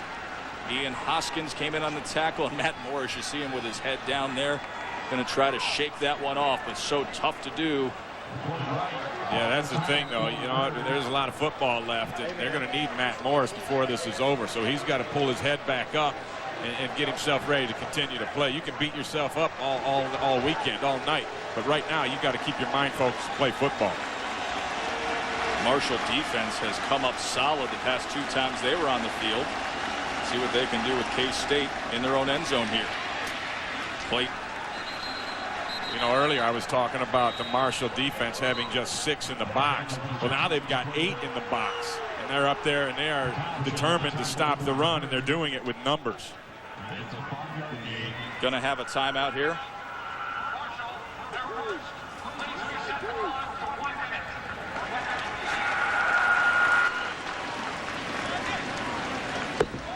Thank you. So a minute to go before the half here in Huntington, West Virginia. Coach Mark Snyder, only his second game, 3rd down and 5 coming up for K-State here. Joe Tessitore and Ray Bentley with you. Boy, kind of an interesting game in that all that momentum for Marshall early on. Then K-State, they came back with the explosive game breakers, but now it seems momentum was with Marshall right up until that moment of the reception from Matt Morris, but maybe an opportunity here defensively coming up. And give Kansas State the credit for ripping that ball out, but I agree with you. Marshall has taken control, particularly on defense now. They're starting to shut down the run. They forced that turnover. They got the ball back to their offense the last 2 series. Now they're forced a 3rd and 6 right here in this situation. So the defense has stepped it up definitely for Marshall. I'll tell you, Ray, if there was one thing we knew about this game, we knew the Marshall front 7 was going to have their struggles and maybe have their issues replacing the All-American and all 7 starters. But the one thing we knew, there would be scoring. You had to anticipate that because both teams are struggling on defense. Kansas State last year, the defensive production dropped off, and they really weren't where they needed to be last week. And the same can be said for Marshall. So it's 2 young defenses that are kind of finding their way. So you're going to see kind of a little inconsistent play. And when you get that on defense, it leads to points on offense. Well, let's see if the defense can step up here. 3rd down. 3rd and 5 to mark. K-State trying to open things up. They give it to Clayton. He's short of the 1st down, only picked up 3. So the Marshall defense, led by inside linebacker Matt Couch, holds. Yeah, Couch stepped up big. He's playing a lot better than he did early on, and he's a big, strong guy. He was a Ohio powerlifting state champion. Had a total of over 1,400 pounds combined between the bench press, the squat, and the deadlift. That's a lot of weight. That's a lot of weight indeed. The junior from Ohio. Last week he really had the play of the game against William and Mary. Hey, this Marshall team, this young Marshall team, was trailing Division I AA William and Mary late in the 3rd quarter by 1 when Matt Couch scooped up a fumble and ran 70 yards and turned things around and put them on the board with a touchdown. And give Chris Royal the assist on that. He's the one who forced that fumble. Just a start to a good day of college football here on ESPN. Steve Spurrier heading down to play Georgia. South Carolina against number 9. Of course, DJ Shockley's something special. And then Jamarcus Randall and LSU. They will be taking on the high-flying Arizona State team, number 5 versus number 15, tonight at 9 o'clock. Here's Coach Bill Snyder looking to have that bounce-back year. And I enjoyed our conversation with Bill Snyder. He's a little old school. He's been around. He's seen it all, and he knows how to get young men motivated. Remember, Tim Rayer had a punt blocked last week for K-State, and Coach Mark Snyder of Marshall said at some point, I'm coming after him. Not this time, though. Gonna let it bounce, crosses midfield, and all the way inside the 40-yard line of Marshall. That's where they will take over with just 41 seconds to go, a 50-yard punt. Want to remind you, coming up next, the Pontiac Performance halftime report. Reese Davis will have all the goods for us. Big day of college football. Last night, Pittsburgh upset by the Ohio Bobcats, and they'll set the table for the rest of the day of action. I like to see the Mid-American Conference do well against some of those major teams, being a Central Michigan guy myself. And they didn't fare too well that first week, but it looks like they're turning things around this week. Of course, Marshall was in the MAC up until last year, now part of Conference USA. Conference that has really come together in helping with the hurricane relief effort. Of course, Tulane and Southern Miss both greatly affected by the happenings down in the Gulf region. Bernie Morris goes out to the side, overthrows his intended target was Matt Morris. There was a lot of coverage there, so he just overthrew it. Want to remind you that the victims of the hurricane need your help. American Red Cross provides disaster victims with food, shelter, clothing. Your support of the American Red Cross Disaster Relief Fund helps victims of Hurricane Katrina, thousands of others. And to make a contribution, we really encourage you to do this. You can call 1-800-HELP-NOW or visit redcross.org. Yeah, you know, it's been amazing is the generosity and the outpouring of this country to take care of those that are in need. Makes you proud to be an American. 6 defensive backs in now for K-State as Marshall's trying to generate something here with just 30 seconds to go in the half. And Bernie Morris right at that first down marker. And that's what Bernie Morris has when they talk about the all-around package. Got those wheels, Ray. He's got the wheels, and he's got the good sense of knowing where that marker is and getting just enough for the first down and getting out of bounds to stop the clock. And, you know, this is his first start, really is just his second extensive action. He only played in 3 games last year through 1 pass, so you really don't count much of that. Played quite a bit in the opener last week, but I think he's pretty well seasoned for how young he is. So just short of midfield, 29 seconds to work with out of the shotgun for Bernie Morris. Flags come down. Yeah, false start on the offense. It's going to back him up. But you can sense the ebb and flow False of this start, game. number 66 on the offense. 5 yards, it remains first down. Got the center on that, Doug Legursky. Breakfast in Huntington. We had an early 10:30 start this morning. We're at Jones C. Edwards Stadium.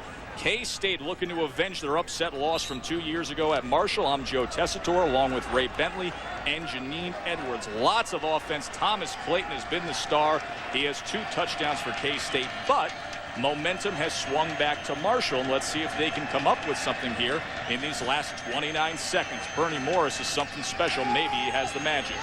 Downfield. Incomplete. Hargrove was the intended receiver. Marcus Watts came in, and you can see now that is not a good sign in the offensive backfield. No, and Morris got hit late by Watts. I don't want to say late because it wasn't a penalty type late, but just after he threw the football, and he's down on the ground right now, and that does not bode well.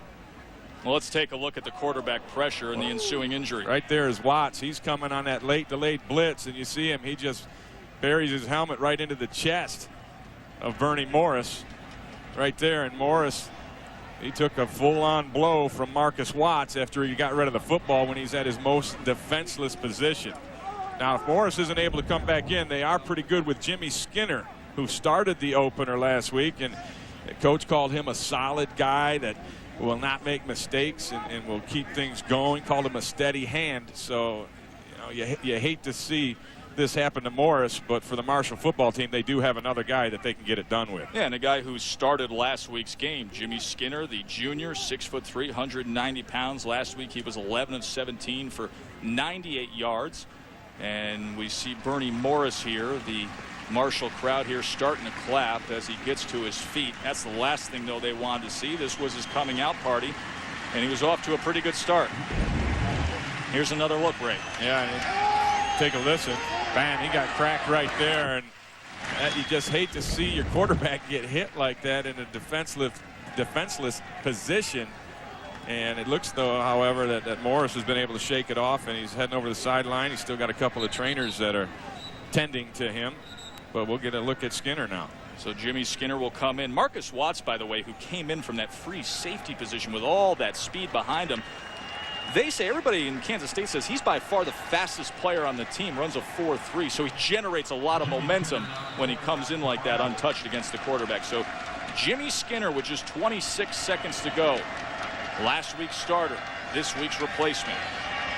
Sets up the screen to Bradshaw, and it hit the ground.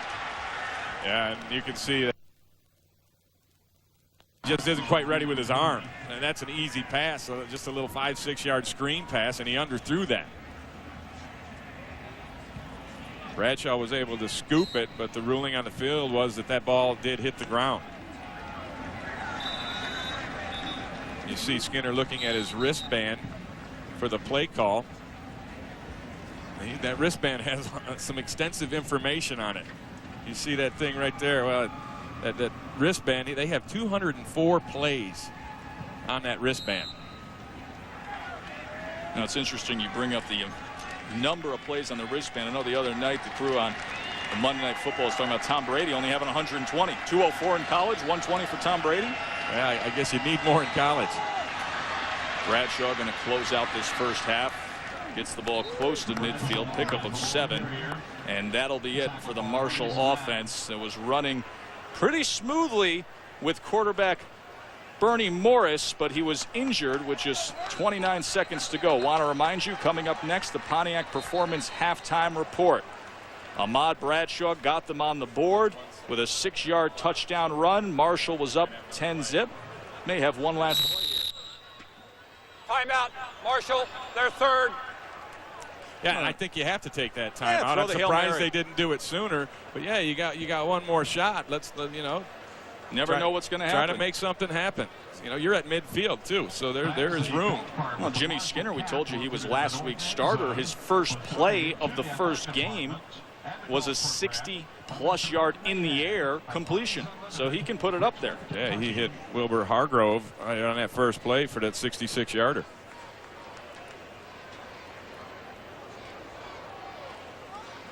See Jimmy Skinner talking things over. Last year, Marshall, they always go big game hunting.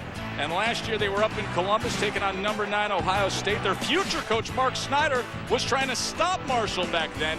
Played the Buckeyes score for score, tying the game at 21 through the 4th. Mike Nugent, though, would bail out the Buckeyes. The new New York Jets kicker won it with a 55-yard field goal as time expired. And Bobby Pruitt walked away 24-21, coming up just short. And now, well, he's changed colors. Mark Snyder now walking the Marshall sidelines, where he was once a star player. He said, Coach Jim Tressel said, hey, it's the right fit, it's the right time, this is your job. He has so much respect for Coach Tressel, calls him Tress. Said he taught him how to be a man, taught him how to win, taught him how to be a father. Well, the Hail Mary goes to the 9-yard line, where Justin McKinney makes the play. So nothing doing there. Jimmy Skinner closes out the first half at quarterback for Marshall. Bernie Morris got the start. There's Alan Webb, who led the K-State offense to 3 consecutive scores. They lead 21-13. Let's go to Janine Edwards with Coach Bill Snyder. I can't wait. Coach, you told us that your team needed a more gap-oriented, more responsible defense. What are they showing you so far today? Well, I think we played well on defense. We just have to be careful about penalties and turnovers. That's what's cost us in this ball game so far. A deficit of team spirit was a problem last year. What are you seeing so far? Well, I think in the first 2 ball games, at least first game and a half, that we've showed adequate spirit with our football team. Thanks, Coach. You're welcome. Thank you. A spirited offensive half of football. K-State 21-3. Now let's join Reese, Lou, and Mark in the studio for the Pontiac Performance halftime report. All right, Joe, so an 8-point lead for the Wildcats at the break, and Marshall could actually be in much better shape. The interception that they took back into Kansas State territory mustered only a field goal. Then the strip on the long completion close to the goal line. Mark, how much do those type of things weigh on you, the missed opportunities, when you're probably outmanned a little bit? Well, they weigh on you a lot, because in a game where you're outmanned, you can't make mental mistakes like that, and you can't turn the ball over, particularly when you pick up long yardage situations. But I think if you go back to Kansas State, I think they've got Thomas Clayton now. He's a great replacement for Darren Sproles at the running back position. 177 yards rushing last week, 75 in the first quarter, 45 yards receiving, a touchdown pass receiving, a touchdown running. I think he's the perfect replacement for Darren Sproles, but he's bigger, stronger, maybe just as fast. But let's also give Kansas State credit. They were down 10-0 away from home in a hostile environment, and they fought back to take a 21-10 lead. That's easy to think that you can do it very easily, but it's not. Yeah, you just don't stroll into Jones C. Edwards Stadium in Huntington, West Virginia and walk out with a victory, Lou. You know that. You don't do that. Well, we'll have James Carville joining us in just a little bit. And you know what else? You don't just stroll into Peden Stadium in Athens, Ohio, thinking you're the Pitt Panthers and you're going to win easily. We'll talk about it in a bit.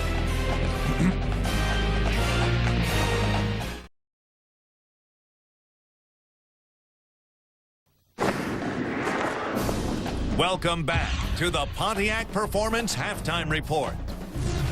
2 years ago, Marshall went into Manhattan when Kansas State was number 6, knocked off the Wildcats. Now K-State trying to win on Marshall's turf, 21-13 at the brink. Glad to have you along on the Pontiac Performance Halftime Report. On Friday night, Pittsburgh coming off that disappointing performance against Notre Dame last Saturday night, having to go on the road against a MAC school, potentially a little bit of a letdown situation, to take on Ohio U and Frank Solich. Now, Solich, the former Nebraska coach, averaged almost 10 wins per season at Nebraska, but things didn't get off to a great start for the Fighting Frankies. Opening kickoff in Pittsburgh, where Rod Stevens howling is burning right down the sidelines, 95 yards, and just like that, the Panthers are on top 7-0.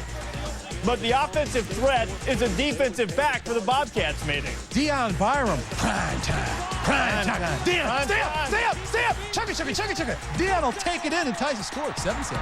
38-yard pick six. He also scored a touchdown against Northwestern, and here's Dion. And it's intercepted. Once again, Dion Byram, who picked off a pass and ran it back for a score earlier, and he's going to win the game for Ohio. Touchdown, Bobcats. And Dave Wannstedt falls to 0-2 at Pittsburgh. First time since 1984. 16-10, a huge win for Frank Solich as he tries to build a program at Ohio U. Now, before all of the internet folks go crazy and you start putting websites up there about Dave Wannstedt, let's take a half step back here and get a little perspective about what it takes, Coach, for a transition period when you take over a new program, because at times they're doing different things than what they did under Walt Harris on offense. Well, a first-year head coach has an obligation to take the personnel he has and to utilize it with an appropriate offense and defense. I went to the University of Notre Dame. Steve Berline's our quarterback. I want to run the option. We couldn't run the option with Steve Berline because it would be a delay of game penalty. He was so slow. So we had to run the quick passing game. We had to do things with his talent. But eventually we were able to recruit the type of talent we needed to run the offense and defense that I believed in. But you have to adjust as a head coach because you owe it to your players. You owe it to your seniors to give them a chance to win before they leave school. Now, it's only two games, Mark, but is Wannstedt doing that right now in the early going? I know it's early. No, he's not doing that. You got Tyler Pelko, a quarterback that can throw the ball all over the field. Greg Lee, one of the best wide receivers in college football. You go to him the first year he's at Notre Dame, what happens? You get a touchdown. You don't go back to him. You got to continue to go to the well with your best players. That's how you make things happen. But what's frustrating to me, the entire offseason, Dave Wannstedt preached to everyone, we're going to be tougher. We're going to recruit big linemen from what we had in the past at the University of Pittsburgh. We're going to knock people off the ball. I didn't see that last night against Ohio. They got knocked off the ball defensively, and their offensive linemen couldn't knock anyone off the ball. That's what's very frustrating. But very fortunate for Frank Solich. Yes. A great win for Ohio U against a school from the Big East. All right, let's do a little speed rush. Lou, this is how this works. I'm going to put 1 minute and 30 seconds on the clock. Okay. I'll address a question to each of you guys. Should you beg to differ with the opinion of the other, you'll be granted one timeout during the course of the game in which you can challenge the other's point of view. You guys ready to go? Ready? Yes, sir. All right, let's put 1 minute, 30 seconds on the clock. Wind the clock now. Lou, can Notre Dame beat Michigan? Notre Dame can not only beat Michigan, they will beat Michigan. Both offenses are great. I think Notre Dame's defense is better than Michigan's. All right, Mark, after last week, why in the world should we think that South Carolina can hang with Georgia? You shouldn't think that because they can't hang with Georgia. DJ Shockley, 6 touchdowns last week, 5 in the air, 1 on the ground. Remember, South Carolina couldn't run the football against UCF. You're calling timeout? Timeout for Lou. Hey, you're an intelligent individual, but I want to tell you, the University of South Carolina has excellent defense. They have great corners. Georgia has DJ Shockley. That's all they have on offense. They have a great coach. South Carolina will win this football game. You ever heard of Danny Ware, Craig Lump? All right, I got to wind the clock. Okay. I got to wind the clock. Lou, who wins, Arizona State or LSU? LSU will win the football game. They're far more talented. Also, I think they're going to come together because of the emotional ties to the state and the travesty they've endured. All right, Mark, I want you to listen to this question carefully. What will Ohio State's speed do to Texas? Nothing. Texas has more speed overall than Ohio State. They've got a speed coach at Ohio State. We saw that package earlier. Forget about that. Texas has better athletes from top to bottom, more speed from top to bottom than Ohio State. That will prove in this game that they have better athletes, in my opinion, from top to bottom on both sides of the ball. All right, each of you get a chance to answer this one. Lou, we'll start with you. Who would be hurt the most by losing today? Notre Dame, Michigan, Texas, or Ohio State? Whoever loses the football game, that coach is not going to sleep tonight, I'll promise you that. But I think the University of Texas, because they have such high ambitions. I think they also have an easier conference this year with the loss that Oklahoma had. So I think they can look and say, we can win the national championship if we get by this game. I'm not going to use my time out here, but Texas can lose this game and still come back and win the Big 12 championship and get to the Rose Bowl if things go well for them. The team that will lose the most today is Michigan. They're ranked too high right now. They lose this game to Notre Dame, a team that was unranked in the preseason. They'll fall so low, they'll be hurt the most. All right, and that is Speed Rush. You guys almost even got it in before the clock ran out, too. Almost no delay of game penalty, no burr line anywhere to be found. We continue on the Pontiac Performance halftime report. There is the Florida State transfer. Thomas Clayton going for the Wildcats. K-State up by 8 at the break. The Pontiac Performance halftime report is powered by Pontiac. Nominate your game-changing performance at ESPN.com. Keyword Pontiac.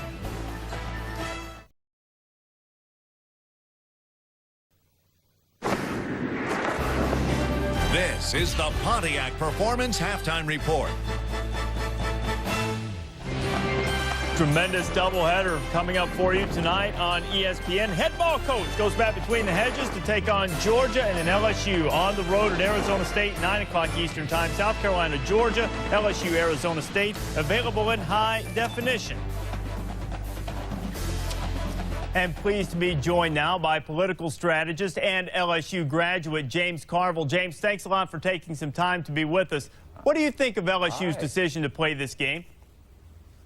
You know, all I know is what I hear from Louisiana. Obviously, they could not play it in Tiger Stadium because the Assembly Center, as they call it, the PMAC, is a medical facility, and you just couldn't tie up traffic like that. I think the logistical problems were just overwhelming for them, so I assume that this was the best of a lot of not very good alternatives. Well, football is a part of the fabric in Louisiana, and certainly you know that very well.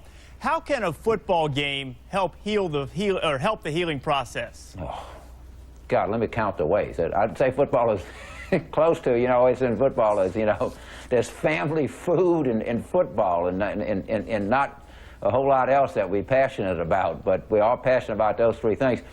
And, you know, football brings the other two together. I mean, all over the state of Louisiana, just stunned how many families are going to be gathered around this television set, what it's going to mean to them. It's always meant a lot to us. I've never seen anything where one team so dominates the psyche of the state as the LSU Tiger football team dominates the psyche of the state of Louisiana. It's the only major conference team in the entire state, and people just get behind it like you wouldn't believe. And I tell you, these 19, 20-year-old, they're not kids, they're young men, have a lot on their shoulders tonight. I mean, they didn't have the opening game. They didn't get a game under their belt. They were supposed to be at home. They're not. Have really adverse circumstances. I suspect a fifth of the football team probably comes from affected areas. So this is going to, you pick the word, character, guts, you know, whatever you want to come up with. I think you're going to see it all tonight in Tempe. James, I got about 20 seconds here. There have to be those who are opposed to playing this game. What would you say to those who might say it's insensitive? I don't think that very many people, that's something that I don't detect back home. And let me tell you, man, everybody that I talk to wants desperately for LSU, not just to play the game, we want to win the damn thing. I want them to win the game. I mean, I understand it. We're playing a top 25 team, but I'm not for playing it. I'm for winning the doggone thing. And I don't get a sense that there's a lot of people at home that don't want this to go. If they do, they don't understand the state. They don't understand what it means to people who've had just this awful 2 weeks, what this can mean to them. So I know one thing, I'm going to be by the TV, and I'm going to be pulling for my Tigers. James, thanks a lot. Always a pleasure. You bet. And don't forget, that game in Tempe tonight could raise over $1 million for the relief effort for those affected by Hurricane Katrina. Kansas State on top of Marshall at the half. Back with more after this. The Pontiac Performance Halftime Report is powered by Pontiac. Nominate your game-changing performance at ESPN.com. Keyword Pontiac.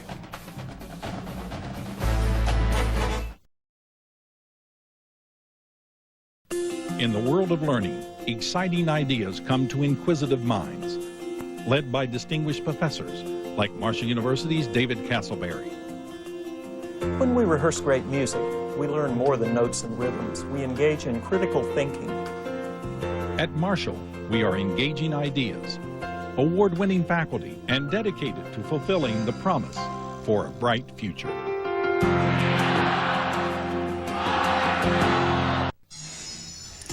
Notre Dame and Michigan underway. 12th place, 76-yard drive. Brady Quinn, Raymond McKnight, just as easy as pie. The Fighting Irish on top, not even 3 minutes in the big house. 7-0 over number 3 Michigan.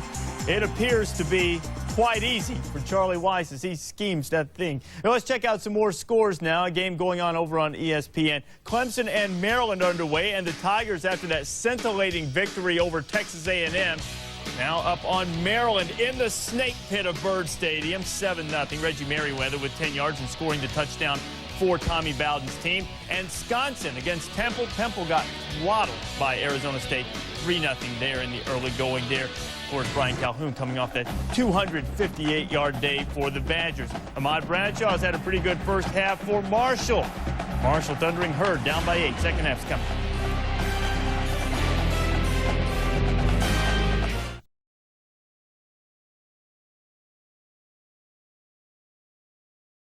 Close.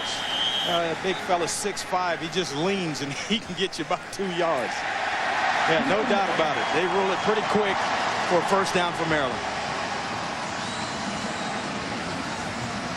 Here, all you're trying to do is just get some push up front. Get behind your center and your guard. Just wedge in there as much as you can. Try to keep your foot from slipping. He slipped a little bit, but he was still able to get the surge he needed in order to pick up the first down.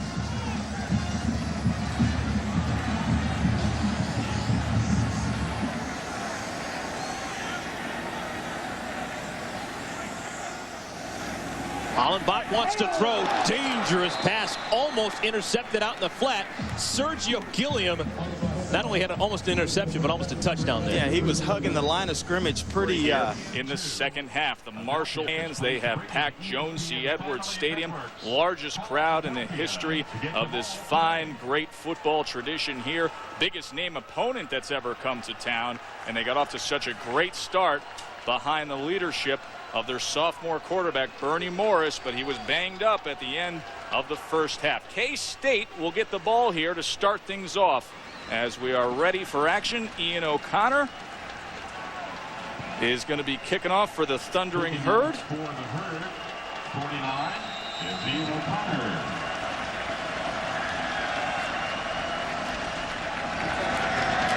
O'Connor's boot high, going to come down just at about the goal line to Jermaine Morera. Speedy return man coming to the left side, looking for a hole, and he finds it. Flag comes down as Morera crosses midfield and turns on the Jets.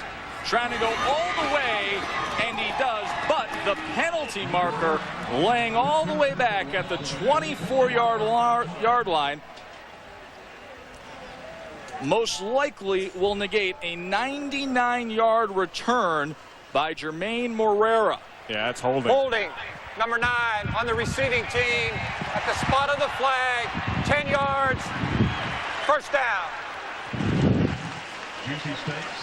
Bill Snyder really focused for this game, as was Jermaine Morera on this kickoff. You know, he's really explosive, but there's the hold there. And it's Kyle Williams that makes the hold. You can see it right up in here, and that's just a takedown deal, and that one comes back.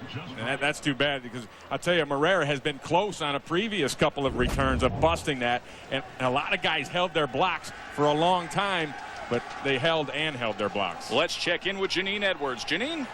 Hey, Joe. Well, I spoke to Coach Mark Snyder just a couple of moments ago, and I asked him, how are you guys going to defend the run a little bit better and stop Thomas Clayton? He said, right now we are playing way too predictable on defense. He said, they've got some great coaches over on the other side of that field. We're going to change some things up.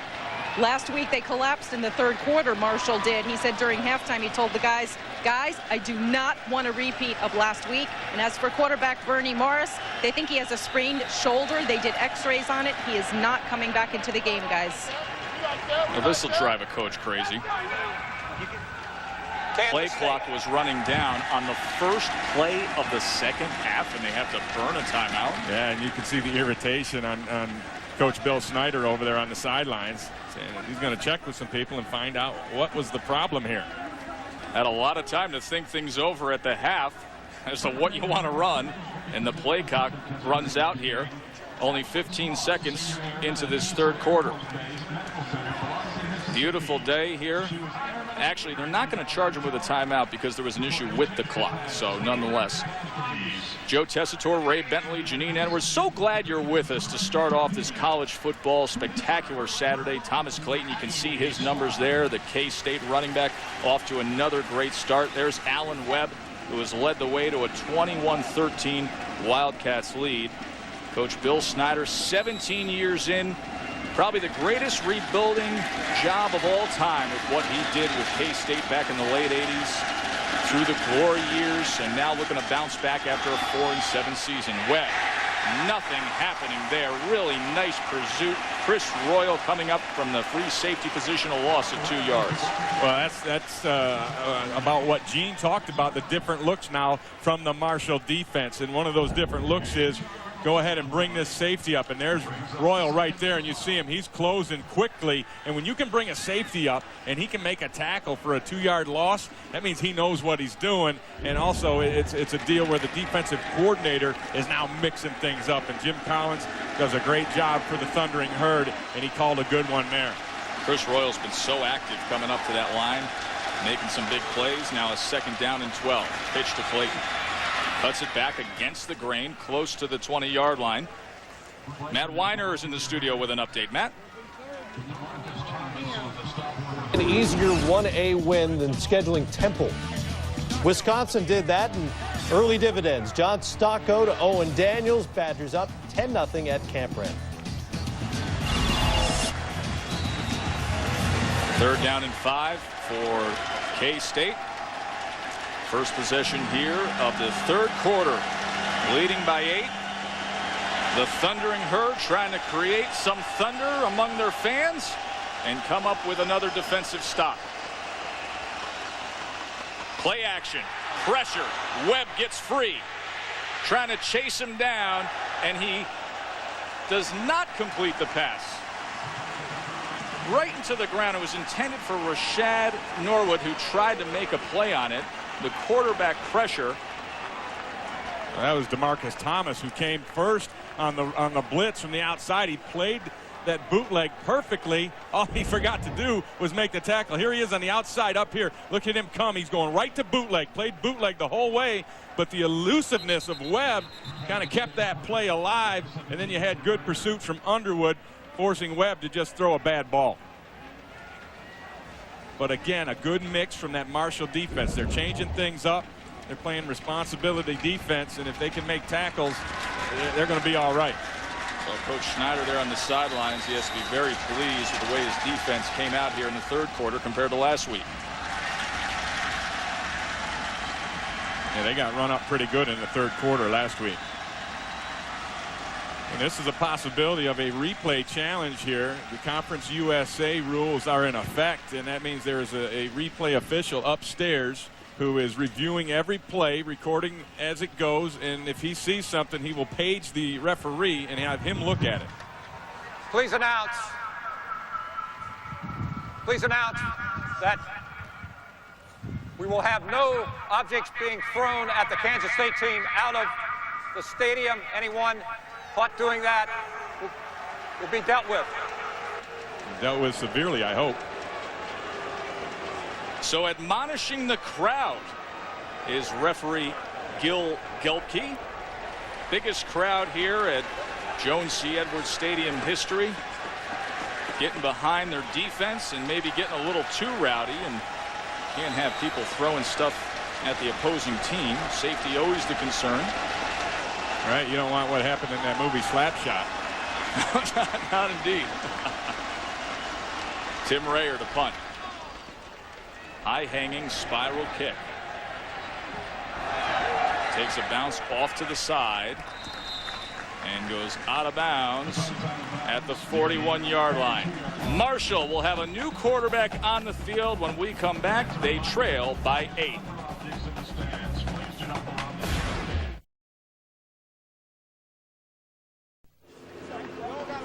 21-13 K-State, but that Marshall defense is really manned up Look what they've done, Ray. Well, this is Kansas State's defense, and you're right. Marshall's defense has manned up, but Kansas State defense playing very well. 3 3-and-outs in a row. They forced 3 turnovers, and Marshall just 1 of 6 on third downs. That's very good defensive production. And, you know, early on we talked about the offensive fireworks in this game. It has now settled into a defensive struggle. Both defenses have kind of settled in there, and they're playing very good football right now. Yeah, Marshall holding K-State to 3 straight 3-and-outs, and K-State likewise on the other side, as we just showed you. Nearly 37,000 here at Jones C. Edwards Stadium. And the delay here with 13:01 to go in the third is we had an announcement moments ago that everybody wants clarified as to the crowd throwing objects to the Kansas State team on the sidelines, and the referee already made a public announcement about that. That's the last thing we want to see, is any disruption here and any threat to the safety of the coaches or players. Yeah, largest crowd ever here in Huntington. You just can't have that. I mean, that's not. The fans have certain rights, but one of them is not throwing objects onto the field, and you should be immediately arrested and ejected for that kind of behavior. And I believe that's what will happen here. Coach Mark Snyder, second game here at Marshall, took the job real late, Ray. You know, he only had a practice left in spring practice when he accepted the head coaching job. That's a real late start, especially in terms of getting your staff together. Right, getting the staff together and also just getting your life together, moving to a new city. Now, the good news for Mark Snyder was that he played at Marshall. His wife, Beth, is from nearby Ironton, so the family, they knew this area, and so it wasn't like he had to learn about, all right, where's the bank, where's the shopping center, where are all these things. He was like coming home for him, and that made that transition that much easier. Of course, the crowd here in Marshall, 36,914 of them here, and what the delay was for is because after the announcement was made, there were still objects being thrown towards Kansas State.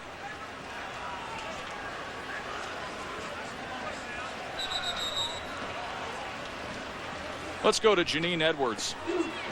Well, Joe, I just heard that evidently it's the student section over here on the Kansas State side that has been throwing various things such as cups and ice and drinks down towards the Kansas State players on the sideline.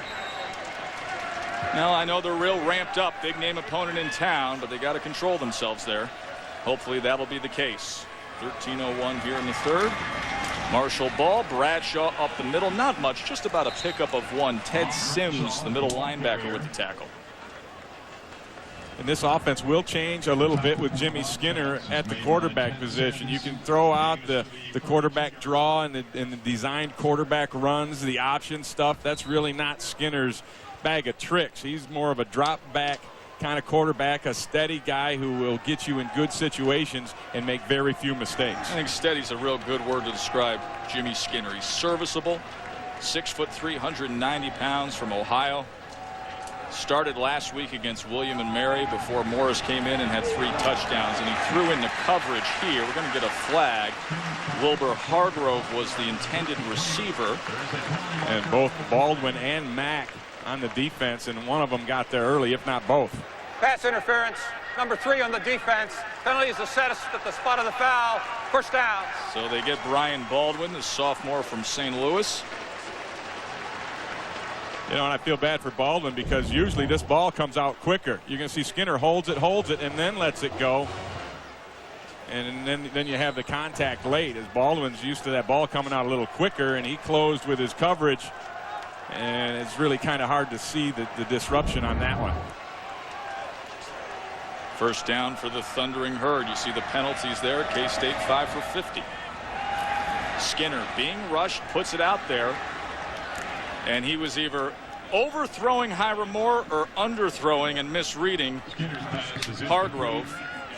Quentin Eccles from that defensive tackle position came in and pressured the quarterback, and that's a whole lot of Quentin Eccles coming at you. Yeah, he's a large man, and the other guy involved with that was Brandon Archer. He's going to be the outside linebacker, and you're not going to be able to see him, but he's going to be coming from this side, and he's going to come on a blitz over here, and he's going to kind of cut things off. You see him right here. He shows up, and that cuts off the rollout by Skinner, and it makes him stop short, and that allows Eccles the time to close from behind and get the hit on the quarterback. 2nd and 10. Swings it out to Hiram Moore. Beats the first man and has a Marshall first down. Very nice effort from Hiram Moore. Byron Garvin missed the tackle there. 16-yard pickup. And that's what Skinner will do for you. He's steady. He can make this kind of throw. You're going to see the route there, just a bubble route over there by Moore, and then the good run after the catch. Got the block out there, but a well-thrown ball and an accurate ball, and you really need that on that bubble type of screen so that the runner can get upfield immediately, and Skinner does that well. So Skinner coming in from Bernie Morris, moving the offense here early in the 3rd quarter. Back to pass again. This time going deep. Incomplete. Let's check in with Matt Weiner for a Virginia Tech Duke update. Matt? All right, Joe. Frank Beamer called Marcus Vick's performance against NC State fantastic despite not great numbers. Off to a good start today. Vick to Jeff King in the corner of the end zone. Hokies on top 7-0. Notre Dame and Michigan. The Irish go 12 plays, 77 yards in their opening drive. Wolverines getting nothing done offensively, and it remains 7-0 with Notre Dame having the ball. Thanks, Matt. Big game in the big house, and we have a good game right here in Huntington. Marshall trailing by 8. They lost their emerging star quarterback Bernie Morris, and now Jimmy Skinner on 2nd down and 10 out of the shotgun. That was a ground ball right there, Ray. Yeah, just after I say how good Jimmy Skinner is at throwing that type of pass, he lets me down and throws that one into the dirt. He was upset with himself after that one. He kind of slapped himself in the head. And you just don't see a whole lot of that from Skinner. He's very accurate on the underneath stuff. And that's a disappointment for him and for the Marshall offense that he's not able to make that kind of easy throw. Jimmy Skinner, 1 of 6, 11 yards. Interception that came on the Hail Mary at the end of the first half, so we'll give him a pass on that. Last week he was 11 of 17 for 98 yards. Justin McKinney comes in as the nickel back here on 3rd down and 10. Skinner has got time this time over the middle. It is complete once again. Hiram Moore with the first down reception, as Jimmy Skinner does himself well that time and converts the 3rd down, a pickup of 14. Boy, and Kansas State voided the middle of the field, and that just allowed Hiram Moore to get right into the middle. Here's Moore coming on the inside route. He's just kind of a search route, just going to go into the middle of the field and try to find an open spot. And the linebackers did not get back and take away anything underneath, and that's an easy throw for Skinner to a wide open Moore. Skinner has some good targets. You see Hiram Moore there. A lot of shifting from this Marshall offense. Bradshaw gets the call. Stretch play to the left side. Pickup of 2. Cut down by Kyle Williams, the strong safety. Marshall's putting together a pretty good drive right here. Converted a couple of 3rd downs in the passing game from Skinner. His 2 completions, both of them garnered first downs for Marshall. They're at a nice little mix. The offense is definitely more under control with Skinner back there at quarterback. And what I mean by that, they're not trying to do a whole lot with the quarterback like we saw earlier with Morris running the football and scrambling and those things. It's more of a direct approach with Skinner. 8th play of this drive now. They've gained 33 yards. Nothing doing here, though. Bradshaw wrapped up by Brandon Archer. Archer's name hasn't been called out much today, but Archer is a 6'2", 225-pounder from St. Paul, team captain. And this is a guy that you read a lot of the preseason publications and people say, hey, he could be all Big 12. Yeah, he's got a lot of talent. You know, he runs extremely well. He's the linebacker that they use in coverage more than anything. He can match up and cover any tight end, and he can be a special ball player. So 3rd and 10. Marshall just 2 of 7 on 3rd downs today. Skinner swings it out to Bradshaw, and Bradshaw once again not much there. Brian Baldwin came right up and made the play from his cornerback position, so the K-State defense you're able to stop him on 3rd down. You're just not going to fool Brian Baldwin. He knows what he's doing out there, and you're going to see Baldwin. He's going to be the cornerback that'll show up here on the right side of the screen. Right there he is. And you see him. He's just playing flat coverage, was disciplined, stayed over there where he should. saw the receiver come out and reacted accordingly. 47-yard attempt for Ian O'Connor. No good. That may have been deflected up at the line, Ray. Yeah, I think it was blocked. It was Alfonso Moran, big number 50, who got through there. He had the penetration and got the hand up, and I believe he blocked it. So K-State, bend, don't break. They do indeed. They lead by 8. They'll have the ball when we come back.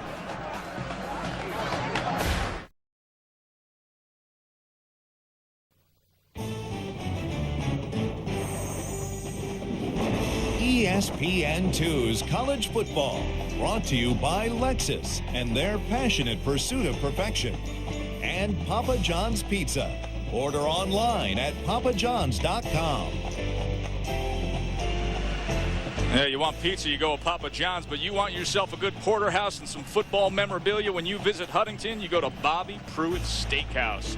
The legendary coach won more games than any other coach in Marshall history, national title in 1AA back in '96, and today is Bobby Pruitt Day here at Edwards Stadium.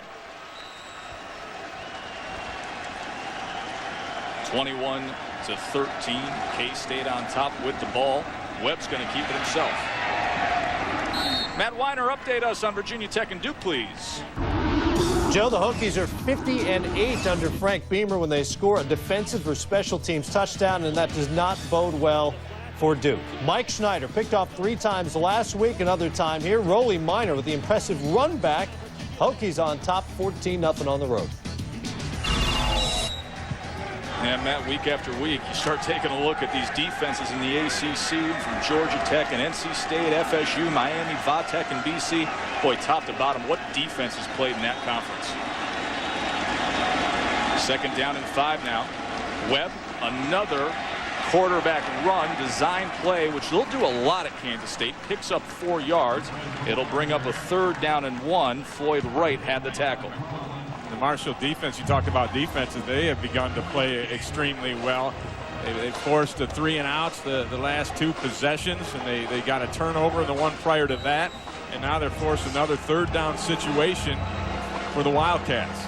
They have shored things up against the run. That's the big difference. See Gavin Hersher there getting in on that play. And 7 new starters in that front 7. Marshall looking to come up with a stop here, 3rd and 1. Marshall showing blitz right here. You see all these bodies up there up to the line, and Webb didn't like it, didn't have the play that he needed against that blitz that they showed, so he called that timeout.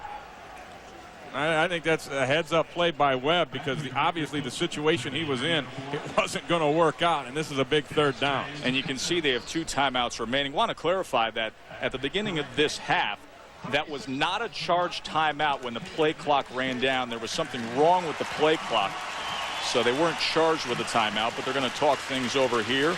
Coach Bill Snyder, offensive coordinator Del Miller. He's in his 9th season as the O-Cord. We're going to try to figure out something for 3rd and 1. Let's check in with Janine Edwards. Janine?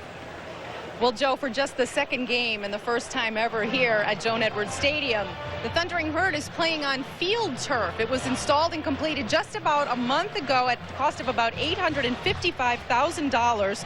It is now in 30 D1 stadiums across the country. And the old surface, which was AstroTurf, the officials here at Marshall said, you know what, public funds paid for this surface. We're going to go ahead and give it back to the public.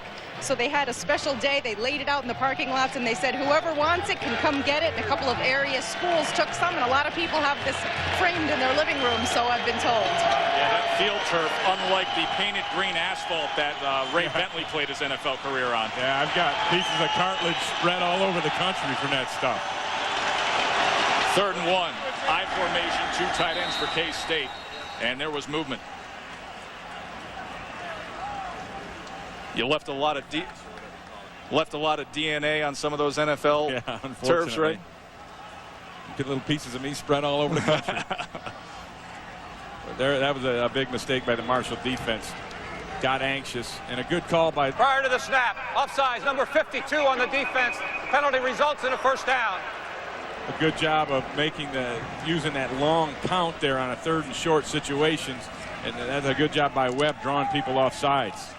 Marshall Thundering Herd here at Joan C. Edwards Stadium, 103-7 Their last loss came in 2003 to Detroit Trojans. Only major college football stadium named in honor of a woman. Mrs. Edwards had generously given more than $50 million to support this fine university. Wow. Talk about the benefactor. So a first down for the Wildcats. 4 wide receivers, and Webb will keep it himself. Gets to the edge and gets to midfield. Dante Newsome able to come over and make the play against Webb. That's the 4th carry by Webb on this drive, and they really feel like they're trying to get him involved more in the running game, because Marshall has done a good job now of shutting down Thomas Clayton, who was very explosive early in the ball game, but hasn't been able to do much since then. K-State up by 8. They had 21 unanswered points after Marshall jumped up 10-zip. Now at midfield, halfway through this third quarter. 6 defensive backs in. They're going to have to defend Jordy Nelson. He is very shifty, and he has a first down. Let's get an update on Clemson, Maryland from Matt Weiner. Matt. It's over on ESPN. A couple of teams coming off dramatic wins last week. Cole Chasen is the Clemson punter, and Cole's in a world of hurt. Over his head, he does gather it up inside the 5, but Maryland takes over, and Sam Hollenbach goes 4th. Terps up 10-7 in the second. Good game going on there. Of course, Maryland coming off of that great atmosphere against Navy last week. Nice to see the 2 local schools play down there. First down and 10 now. 4 receivers, 6 DBs. Flag comes in. And Webb is being very effective with his cadence now, and he's drawing that Marshall defense off sides. That's twice in the last 3 plays he's been able to pull them off by going on 2 or 3. Prior to the snap, offsides, number 38 on the defense, 5 yards. Remains first down. That one on DeMarcus Thomas, but you can see the head bob and then the work by Alan Webb and trying to draw Marshall off sides. Take a look at him. Here it is from Webb. You see him when he kind of gives that little body language when he barks out that count. And Marshall has to go back to fundamentals. The defensive lineman, you watch the football and you move when the ball moves. You got to be deaf to that quarterback. Seems simple, doesn't it, Ray? It's simple, but it's not easy. Exactly. So it's a first down and 5. That's a lot of fun for an offensive coordinator. 1st and 5, Webb. Being pressured. Looking for an answer. Can't find it. Nice surge from the front 4 of Marshall. Juan Underwood. Big 6'3", 300-pounder getting in the mix. Yeah, and they brought Chris Royal on the blitz as well. And he's the guy that actually gets through. You see your front 4 coming up there, but here's Royal coming late on that blitz again, and he's the one who kind of flushed Webb out of the pocket back into those big defensive linemen. And then the big 300-pounder Underwood is laid on top of him, and thus it brings up a 2nd down and 7 for K-State. Trying to get themselves into scoring position here. Referees really kind of a choppy flow to this third quarter all of a sudden, Ray. Well, you've had the fans throwing things, and then you've had play clock problems, exactly. And it kind of takes the rhythm out of things. And I believe that was another play clock issue. You know, in K-State, as they showed us in the first quarter, they're kind of a rhythm team. When they get going offensively, they start to click. Exactly. So let's see if they can get that rhythm back here on 2nd and 7. Clayton is the back right next to Webb, and he gets the call. Good blocking out in front, trying to get over that pile, and it looks like he's got a first down with a 7-yard pickup. Nice run by Thomas Clayton. Boy, he ran Chris Royal right over to get that first down yardage. Marshall came with a blitz. You're going to see 2 linebackers right up in here, and they're both bringing the blitz. That means run support has to come from the defensive secondary, and it did. But you're going to when you get a big man like Thomas Clayton running up in there at 6 feet, 225 pounds, he's going to run over a 5'9", 185-pound Chris Royal, and that's what happened. Chris Royal run over. Curtis Keys was looking up at the sky. So first down. Now here's that quarterback run again. Alan Webb. 4:44 and counting here in the third. 21-3. K-State on top of Marshall, trying to avenge the loss, the upset from 2 years ago. We're here in Huntington, West Virginia. I'm Joe Tessitore alongside Ray Bentley and Janine Edwards and Thomas Clayton. The total yardage up there, 90 rushing, 45 receiving, 2 touchdowns on the day. He has led the way for K-State, filling those big shoes of Darren Sproles.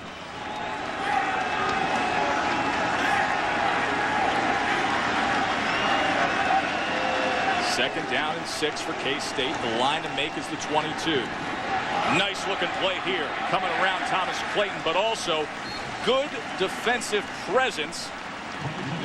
And you can see DeMarcus Thomas stayed where he was supposed to. So what looked to be a good-looking play as they had the fake and then coming around with Clayton on the handoff just ended up being a good defensive play. Watch Clayton right here. This is the old Statue of Liberty play. You're going to see Webb fake the throw like that and then just lay it to the running back Clayton coming around. Good discipline by the defense there to not buy into the old Statue of Liberty. Dennis Thornton, starting linebacker on Marshall, ran off the field. Looked like he had some sort of injury there, so he won't be out here for 3rd down and 6.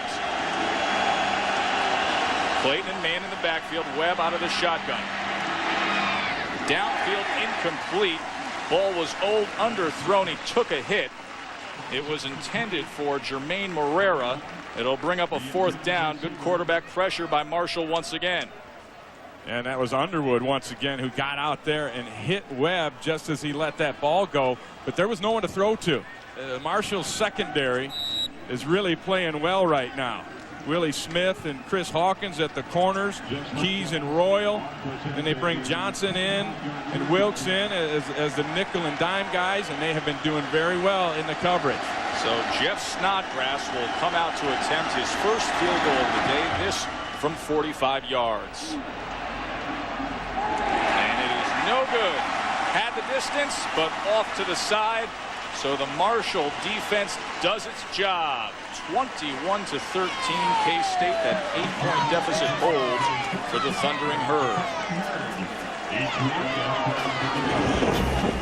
Snodgrass tried to cap the drive, but he couldn't get it. When we come back, Marshall and Jimmy Skinner at quarterback will try to bounce back.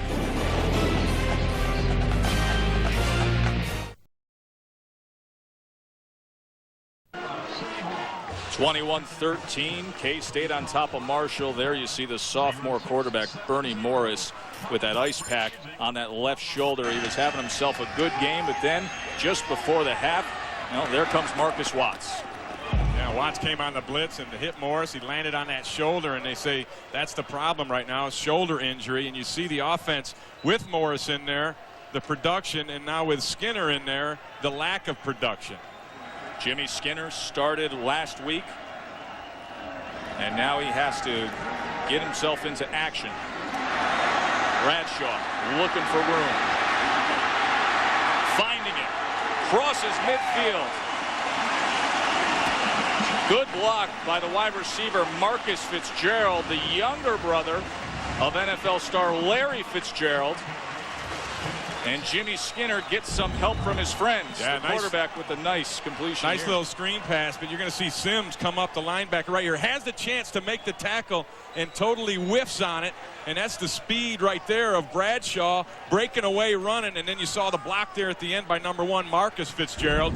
And that helps an offense when you can get the ball in the hands of a Bradshaw quickly and then let him do things out in open space.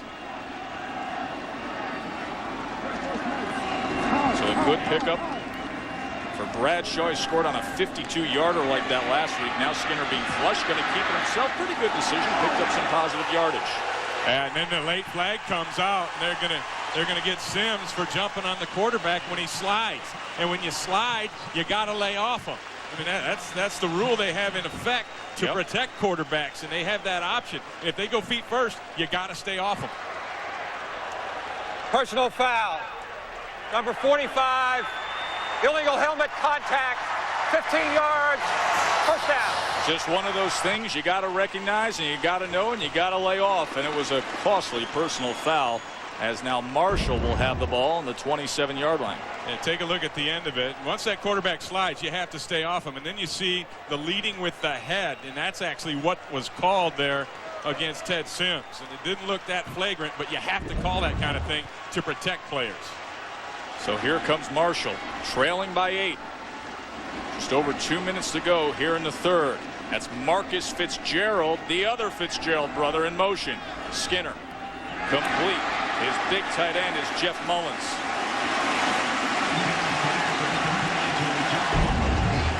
Well, here's that play that we were talking about, concentrating on as he slides down.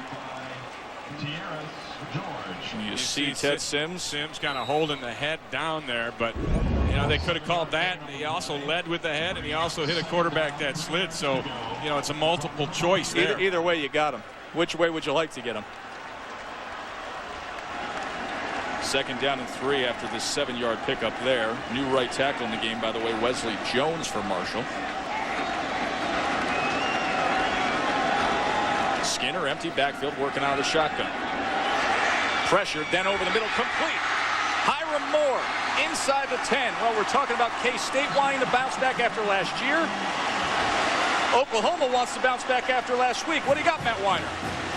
Sooners back on their home field against Tulsa. Adrian Peterson, just 9 carries for 32 yards. Not a great average, but he does punch it in here, and he has passed 2,000 for his young career.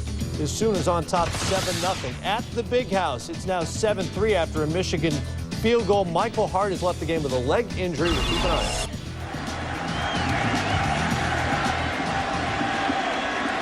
Thanks, Matt. Marshall here, 1st and goal. Bradshaw gets the call. Taken down at the 9-yard line. Byron Garvin coming up, making a good play. There's that activity from those defensive backs of the Wildcats, Ray. Yeah, and that's just Garvin, the corner there, on a corner blitz. He's going to come right away. He's going to show up outside here on this side of the screen. They're going to run right at him, and they got no one to pick him up. You see Shope, the tight end, number 13. He's got to use his eyes better and see that blitz and try to get out there and make a play. But if no one blocks you on a corner blitz, odds are pretty good you're going to make a big play, and Garvin did just that. 2nd and goal. Coming to the close of this 3rd quarter, and Marshall with a chance to tie up this ball game. Skinner. Complete to the 5-yard line. Once again, he goes to the tight end, Jeff Mullins, the 6'3", 255-pound senior. Last week, he only had 1 catch. He's been in the mix a little bit on this drive.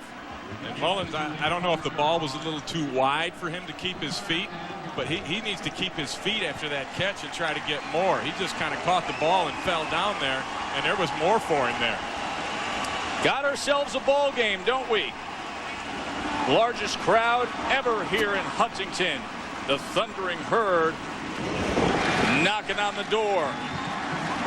Marshall trailing K-State by 8. They upset them 2 years ago. Can they do the same? We'll find out when we come back to Huntington.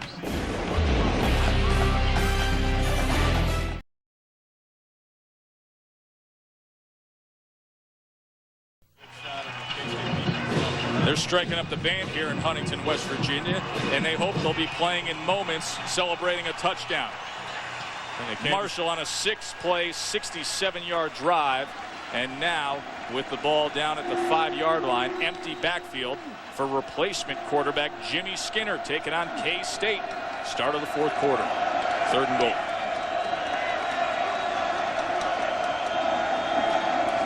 Skinner, he gets some time. Has his options, has his man, but he's short. All right, now it's decision time. Sean Lazan short of the goal line. Got to make that call now, Ray. What do you like? Well, I like the fact that Mark Snyder didn't even hesitate. As soon as he saw where the ball was, he started pointing into the end zone saying, we're going for this. They're playing to win here at home. 4th and goal from the 1. Trailing by 8 against perennial power Kansas State. This is a Marshall program that's had so much success, but admittedly was looking at this year as a little bit of a rebuilding year. Biggest crowd in the history of this stadium, and they'll explode if they get it here. Bradshaw, he's in.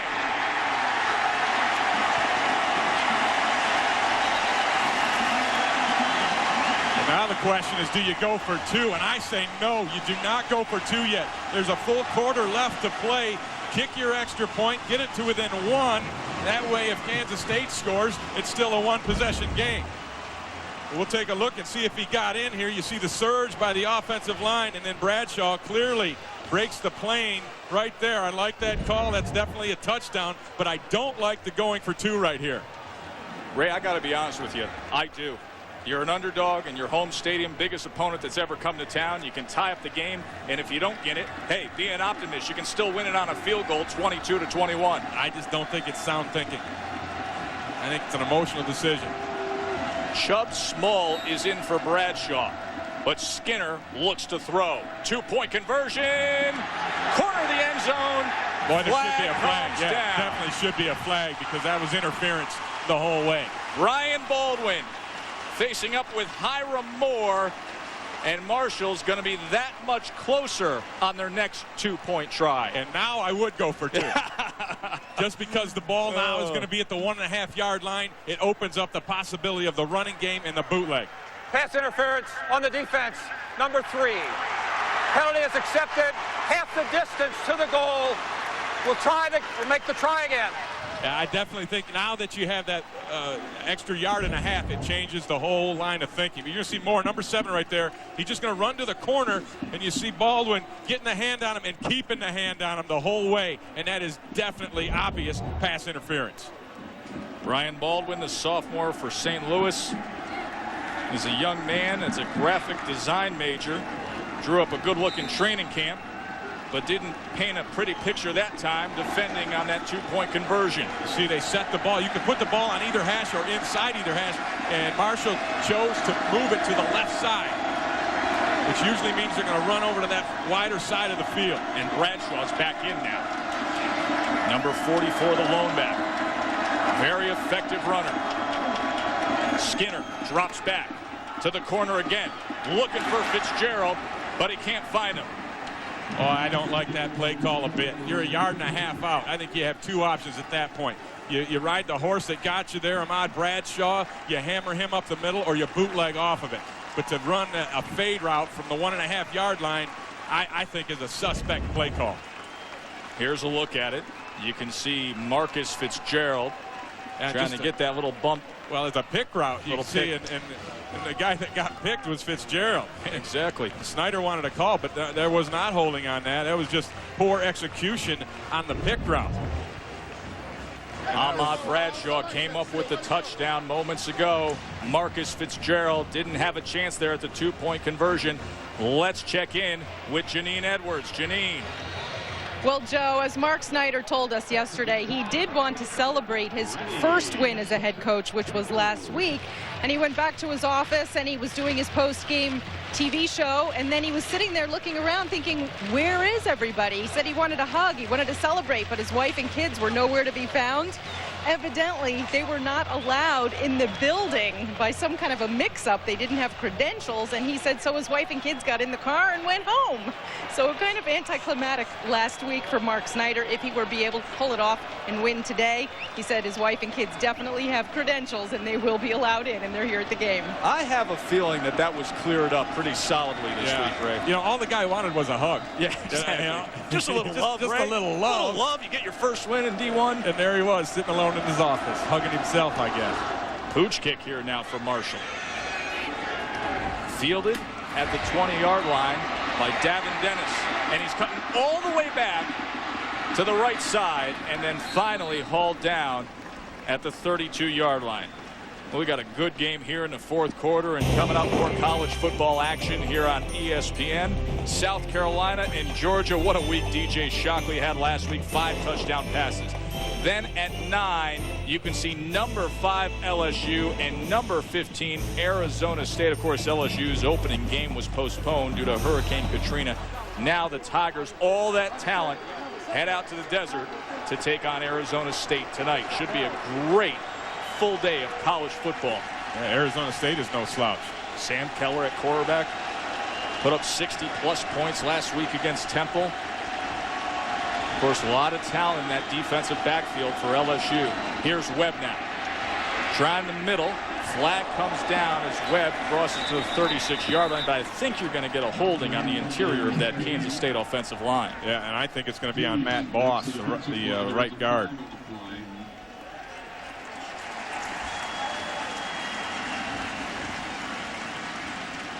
Seeing a lot of that in the second half of Webb just handling the ball himself. Holding. Offense, number 75, 10 yards from the spot of the foul. It remains first down. Coach Bill Snyder has seen 8 penalties go against his team today. 75 yards. That was one of his big 3 keys to coming up with a win against Marshall. Of course, the first time these programs played 2 years ago, Marshall came up with a 27-20 upset. So the focus, trying to avenge that. This is a target game for Kansas State. First down and 20 in a hole. Thomas Clayton can solve that. This time he doesn't. Clayton just picking up 4 yards to Marcus Thomas, who was a linebacker that moved back to defensive end for this game, had the tackle. And this has been a different Marshall defense since about, I would say, the last 2 series of the first half. They had an interception, and they should have scored on that, but gave the ball up. And then they also had a 3-and-out, and that was the last 2 series of the second quarter. And then since that time, they have played with a newfound confidence. That front 7 is getting after things. 2nd and 15 now for Webb. Better protection for him this time. Now he's just taking a lot of time, and his options becoming more limited. And he scurries out of bounds at the 32-yard line, picking up 5 yards. Big Juan Underwood making his presence felt. Big number 99. But you know, the protection was actually solid. Can only go so far. Yes, but the coverage was outstanding. And Webb is finding it difficult to get an open receiver, in particular when they're doing the 5- and 7-step game. Pretty significant 3rd down coming up here. 3rd and 10 now. And the crowd is kind of buying into it right now. They realize this is a huge one, and their defense is playing well. There was one point where you see that 3rd down graphic. It listed it at 6 for 6, but K-State 0 for their last 4 on 3rd down conversions. Can they finally break that streak right here on 3rd and 10? 3 receivers to the top side for Webb out of the shotgun, dancing around. Now back to the right side, ground ball. Boy, just nowhere to go with it, and then Floyd Wright shows up with the pressure, the relentless pass rush, and knocks Webb to the ground as he lets it go. But this is just solid team defense across the board for the Herd right now. They've got great coverage downfield, and then they're bringing the pressure. Now they're just coming with 4, and Webb, you see, is going to have time. Kind of gets flushed a little bit, and then the guy staying with the play and continuing to hustle is Floyd Wright. He gets the hit on the quarterback. So Tim Rayer into punt. Back deep for Marshall is Chubb Small. Bounces just short of the 30 and then takes a K-State bounce inside the 20. Been a very interesting game. 55-yard punt. Marshall gets the ball, only trailing by 2 when we come back.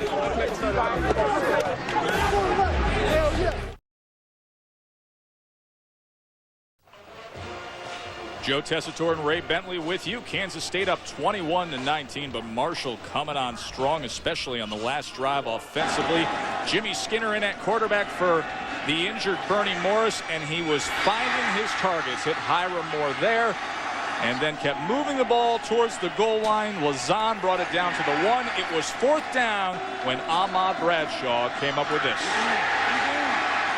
Just an amazing transformation for Skinner, who started out very shaky. You see, he was 2 of 7 going into that last drive, and then bam, all of a sudden he heated up, 6 for 6 for the 52 yards and got him into the end zone.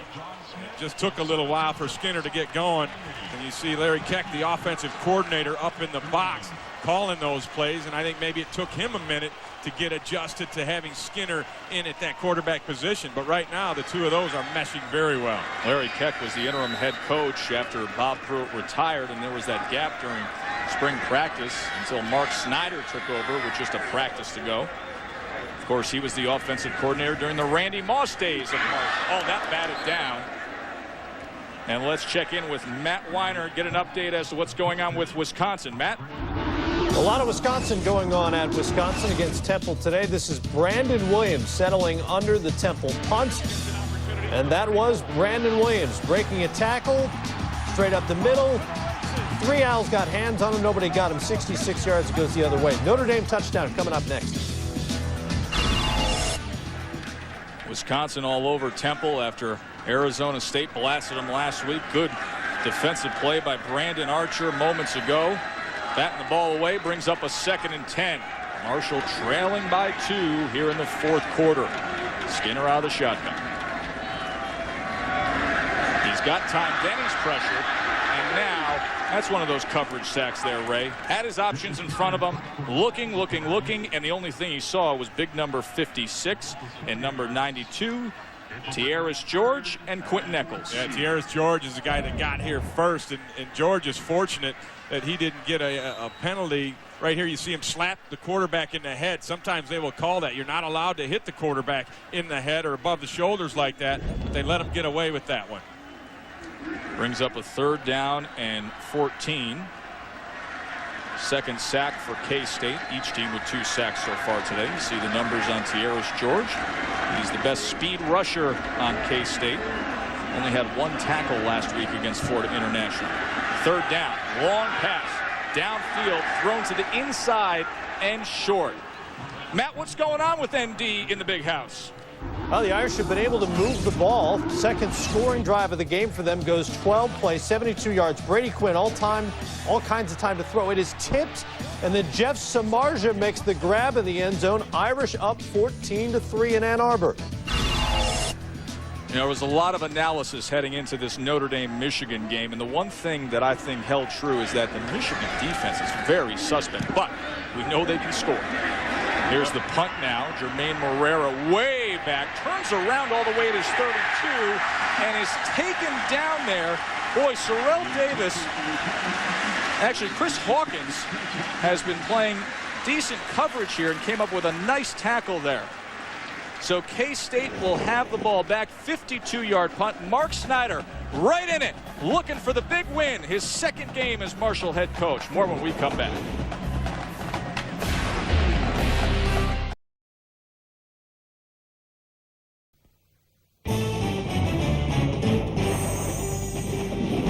ESPN2's College Football, brought to you by the all-new Hyundai Sonata. A Hyundai like you've never seen before. And Wolverine. Boots, shoes, apparel, gear. Relentless by nature. A lot to be happy about for the record-setting crowd here at Edwards Stadium. 21-19, K-State. Jim Collins, the first-year defensive coordinator for Marshall. Boy, he's really clamped down against this K-State offense. One time he was the recruiting coordinator for Steve Spurrier at Florida. He's making the most with 7 new starters up front. Alan Webb for K-State. Back to pass. Now looking to run. Beats the man to the outside and gets out of bounds right at the 40-yard line. Missed tackle was Chris Royal. Tried to come up and make the play. Dante Newsome. Yeah, Royal was kind of the spy in that situation. They've been using him in that role a lot, where he's just kind of coming up with underneath coverage, but he's keeping an eye on Alan Webb because he runs so much. And Webb beat him to the corner there, but it did buy enough time to limit the game. 6-yard pickup for Webb, the junior from Denver, Colorado. Ran for over 100 yards twice last year. Started his college career at Indiana, then transferred to K-State. Here's Thomas Clayton, so dangerous when he gets out there, but a good tackle, only a 2-yard gain, and Chris Royal coming up with the stop against Thomas Clayton. Look at the Marshall defense. Yeah, right? Look at that. In the first quarter, they gave up 13 points and 125 yards. Since then, just 8 points and 117 total yards allowed. It's been night and day from the start of this ball game. Jim Collins' defense has really grown up here. You know, and we talked to Mark Snyder about that. You'll see a lot of improvement from game 1 to game 2. We said, Coach, are you going to get that with this group? He said, I hope so. I'm still trying to figure out these guys a little bit, but I hope so. Well, his hopes came true. 3rd and 2. Webb rolling out, looking downfield, had an open receiver, but it falls incomplete, intended for his tight end Norwood. Boy, Norwood was wide open, coming across from the backside. And Webb didn't see him until it was too late, and then he had to hurry the throw, and that led to his inaccuracy. And Jim Collins, the defensive coordinator, stops him again. Threw it behind him, Ray. Yeah, and Norwood tried to make an argument that he caught that football, but the fact was he caught it right off the ground. That's just not a good catch. Good call by the official.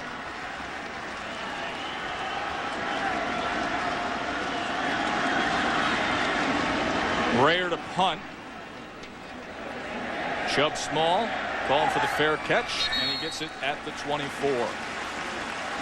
Joe Tessitore and Ray Bentley with you from Huntington, West Virginia. Hey, Marshall, a team that, of course, has had stars through the years and so much success, but hey, they came in underdogs today. This is a team that knew their limitations, and Coach Mark Snyder said, I didn't realize how inexperienced we were. They're looking like they're gaining experience and gaining confidence as this game goes on.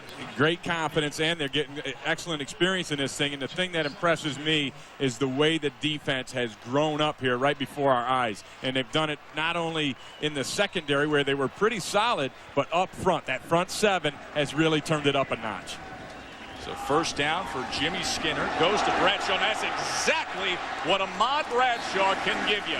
He is shifty, and he's got those wide legs with that low gravity and can make those sweet moves, Ray. I don't know if he rides horse in the offseason or what, but wide enough to. He's got the widest feet that I've seen. Watch his feet, how close they stay to the ground. Look at the width that he keeps with his feet. He even runs with his feet wide, and when they stay wide like that, that keeps his feet close to the ground, and it also gives him the ability to make cuts. And he really runs a lot like Barry Sanders used to run, and it's so hard to tackle a guy when he keeps that balance and he's so low to the ground like that. 2nd and 2 after that 8-yard pickup. Bradshaw again close to the 35-yard line. First down, Tierras George with the tackle, but Bradshaw off to a good start on this drive. Well, watch his feet again. Look at the wide stance that he has. He gets up here, and look at him. He gets those feet wide and straddles a little bit, and that allows him to make the cut either way he goes. The other thing he has that goes with the feet is the vision, and his eyes are closely tied to his feet. And when you have that kind of thing going on, you can make outstanding runs. Looked like he was banged up a little bit at the end of that play, but he stays in the game as they move the formation again. 2 receivers to the top, 1 to the near, and Skinner, who came in replacing the much heralded sophomore quarterback Bernie Morris, who left with an injury, is out of the shotgun. Skinner downfield.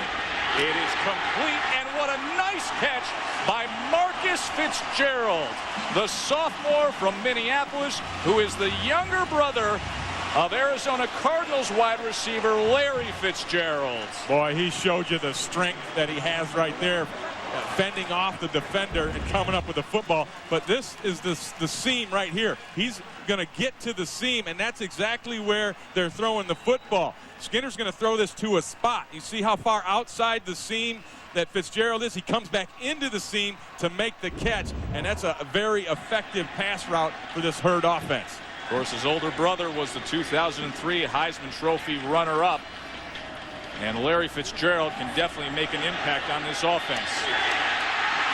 Like that. Matt Weiner's got an update on Cincinnati Penn State. Matt? All right, let's get to Happy Valley. Michael Robinson knocking on the door.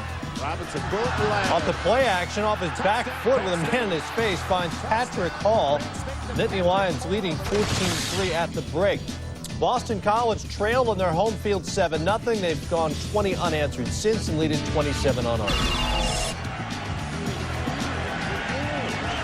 So Marshall marching here thanks to the younger Fitzgerald brother, Marcus Fitzgerald. And he's right up there in the slot. Keep an eye on him. They'll keep going to him. Trailing by 2 against Kansas State. Biggest name opponent that's ever come here. Bradshaw down to the 22-yard line. You talk about a guy who needed to step up and did step up. How about Jimmy Skinner, the quarterback, who came in just before the half? And what a turnaround after his first 7 attempts, Ray. Yeah, a little shaky when he first came in there, and things were out of sync a little bit. But since then, they have settled in, and they are, Larry Keck, the offensive coordinator, is doing a nice job of calling Jimmy Skinner-type plays, and Skinner has responded. Nice to have depth at the quarterback position, no matter what level of football you're playing. Marshall's blessed. Out of the shotgun on 2nd and 8. Skinner to Fitzgerald. This a short pattern, so it'll bring up a 3rd down. Brandon Archer, the outside linebacker, was on the coverage of Marcus Fitzgerald. Oh, and another catch by Fitzgerald with the defender draped all over him. You see, he's in the slot here. He runs to the sideline and then knows that things aren't happening, runs out of room there, and comes back to help his quarterback. And then his physical presence, he's able to catch the football with a defender hanging all over him. This kid's going to be a star. 3rd down and 5. Line to make is over the 10-yard line. Pressure. Bradshaw wide open. Ahmad Bradshaw diving down. The ball comes loose. The question is it a turnover? Yes. Oh, boy. And that's 2 fumbles inside the 5-yard line. Both caused by Marcus Watts. He ripped the fumble out earlier from Matt Morris. This time, he gets this one and rips it out. This time it was Bradshaw. Before it was Matt Morris, but that is 2 times that Marshall has been marching down the field, completed a pass inside the 5-yard line, only to see Marcus Watts, number 2, the free safety, knock the ball loose.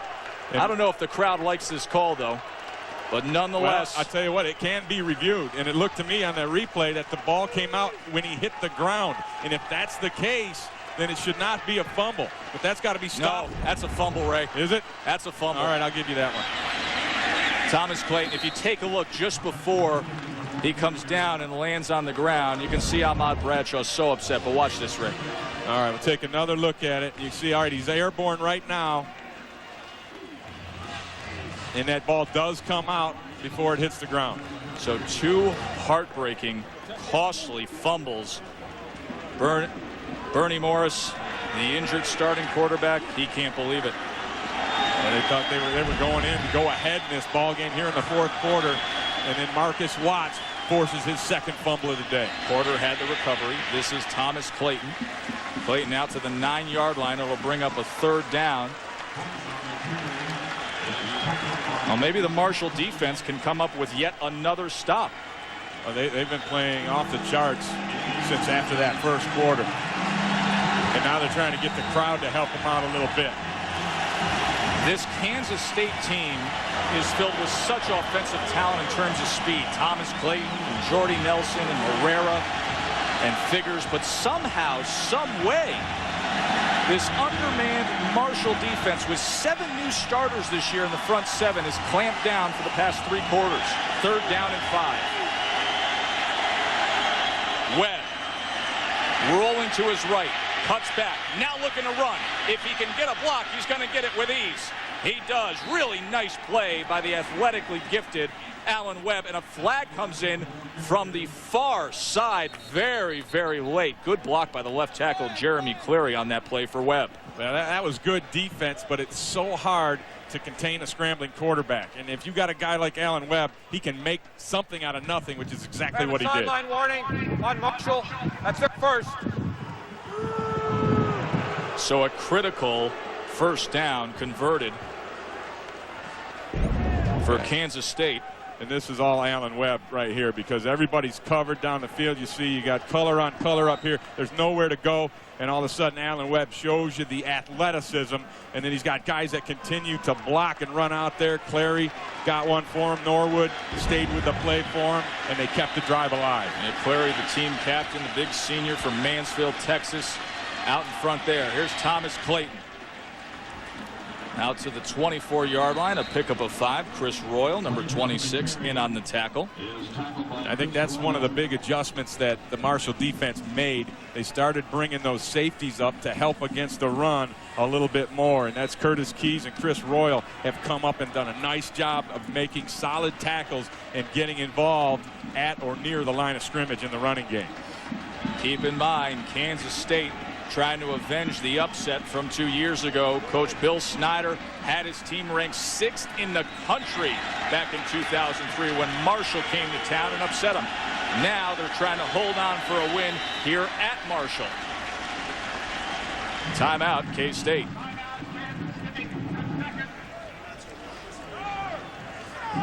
When we come back, K-State try to get the offense going. Stay with us. 21-19 Wildcats.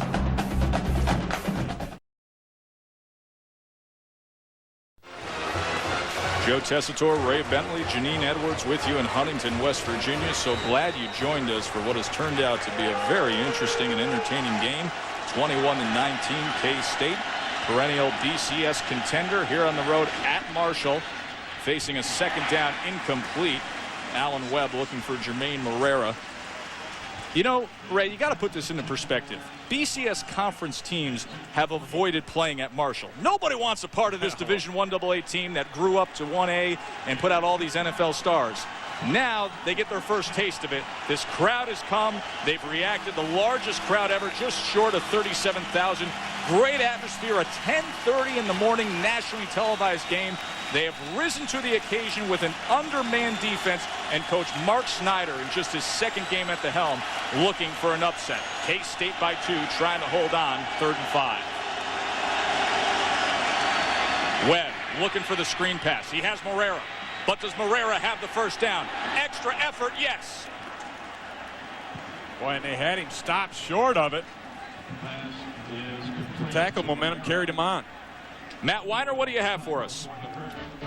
Joe, Boston College and Army, and check out how the Golden Eagles got their final points. Quentin Porter lost the snap, found it, sends it out to Will Blackman. Remember, Blackman's a converted cornerback, now a receiver, and two-way Will is on his way. He goes 41 yards, and you even see the end of it, 27-7.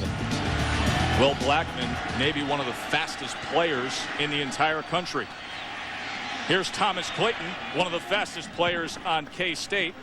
9-yard gain. Dante Newsome cut him down.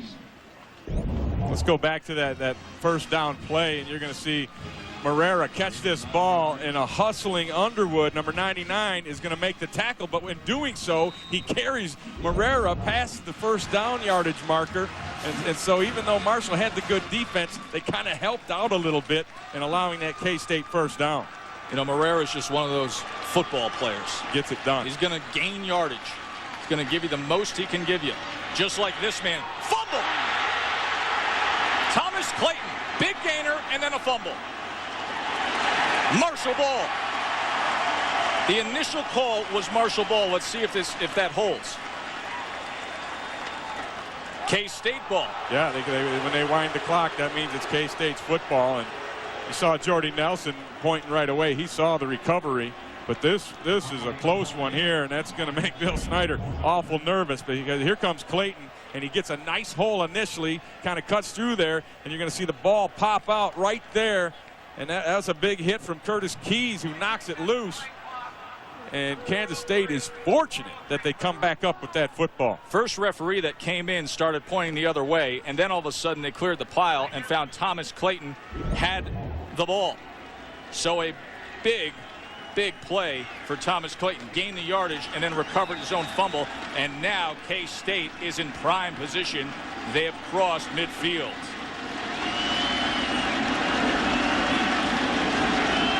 Webb now looking things over. Junior quarterback trying to manage the last 3 minutes and 45 seconds here and hold on for a win or add to the lead. Here's Clayton. Shifty running back. Has his feet under him. Still going. And then finally taken down at the 27-yard line. A 21-yard gain for Thomas Clayton. He is going to be a great football player. He already is a great athlete. Well, give the credit to the line up front.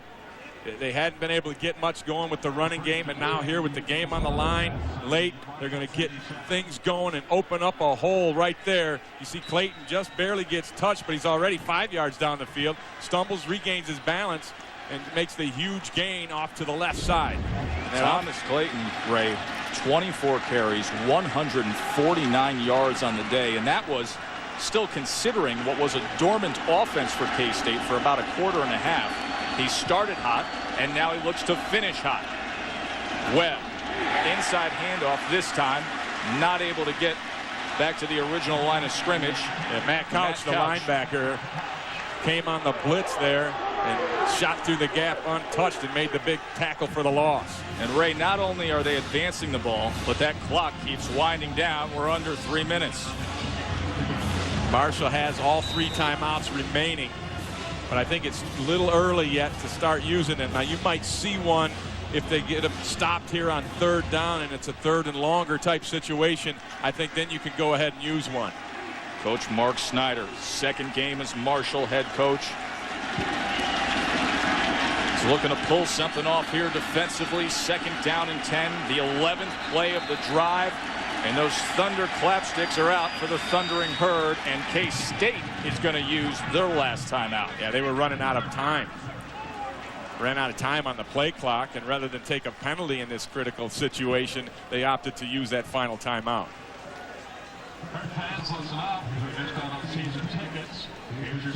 So they will talk things over. Alan Webb has led the way for K-State on this drive. Let's visit with Janine Edwards. Janine? Well, Joe, I just got word from some Marshall officials. They are extremely proud of their students today. Part of a Bring a Buck program that the student government initiated. Hold on to your hats, guys. They have raised over $520,000 today for disaster relief for Hurricane Katrina. He said they're still counting, and they're just blown away by the amount of, by the generosity of the people. Another hurricane connection here in our game is field ref Tony Meyer is from Metairie, Louisiana. He evacuated his family out of the area when the hurricane hit. He said his house is full of 3 feet of water, and he said he's lucky he has so many friends that have been so generous that he's been staying with friends, but he said his house is not livable right now. Great story, Janine. You know, I think everybody in college football has really stepped up in the course of the past 2 weeks and shown the brotherhood that this sport is so proud of and helped out with this horrible disaster our nation's dealing with. 2nd down and 10 for K-State coming off the timeout. Webb being pressured, still looking, pressured again. Turns around. How did he stay up? Finally, he goes down. Floyd Wright was the one who got him, but you got a glimpse of the athleticism of Alan Webb. It was a 2-yard loss.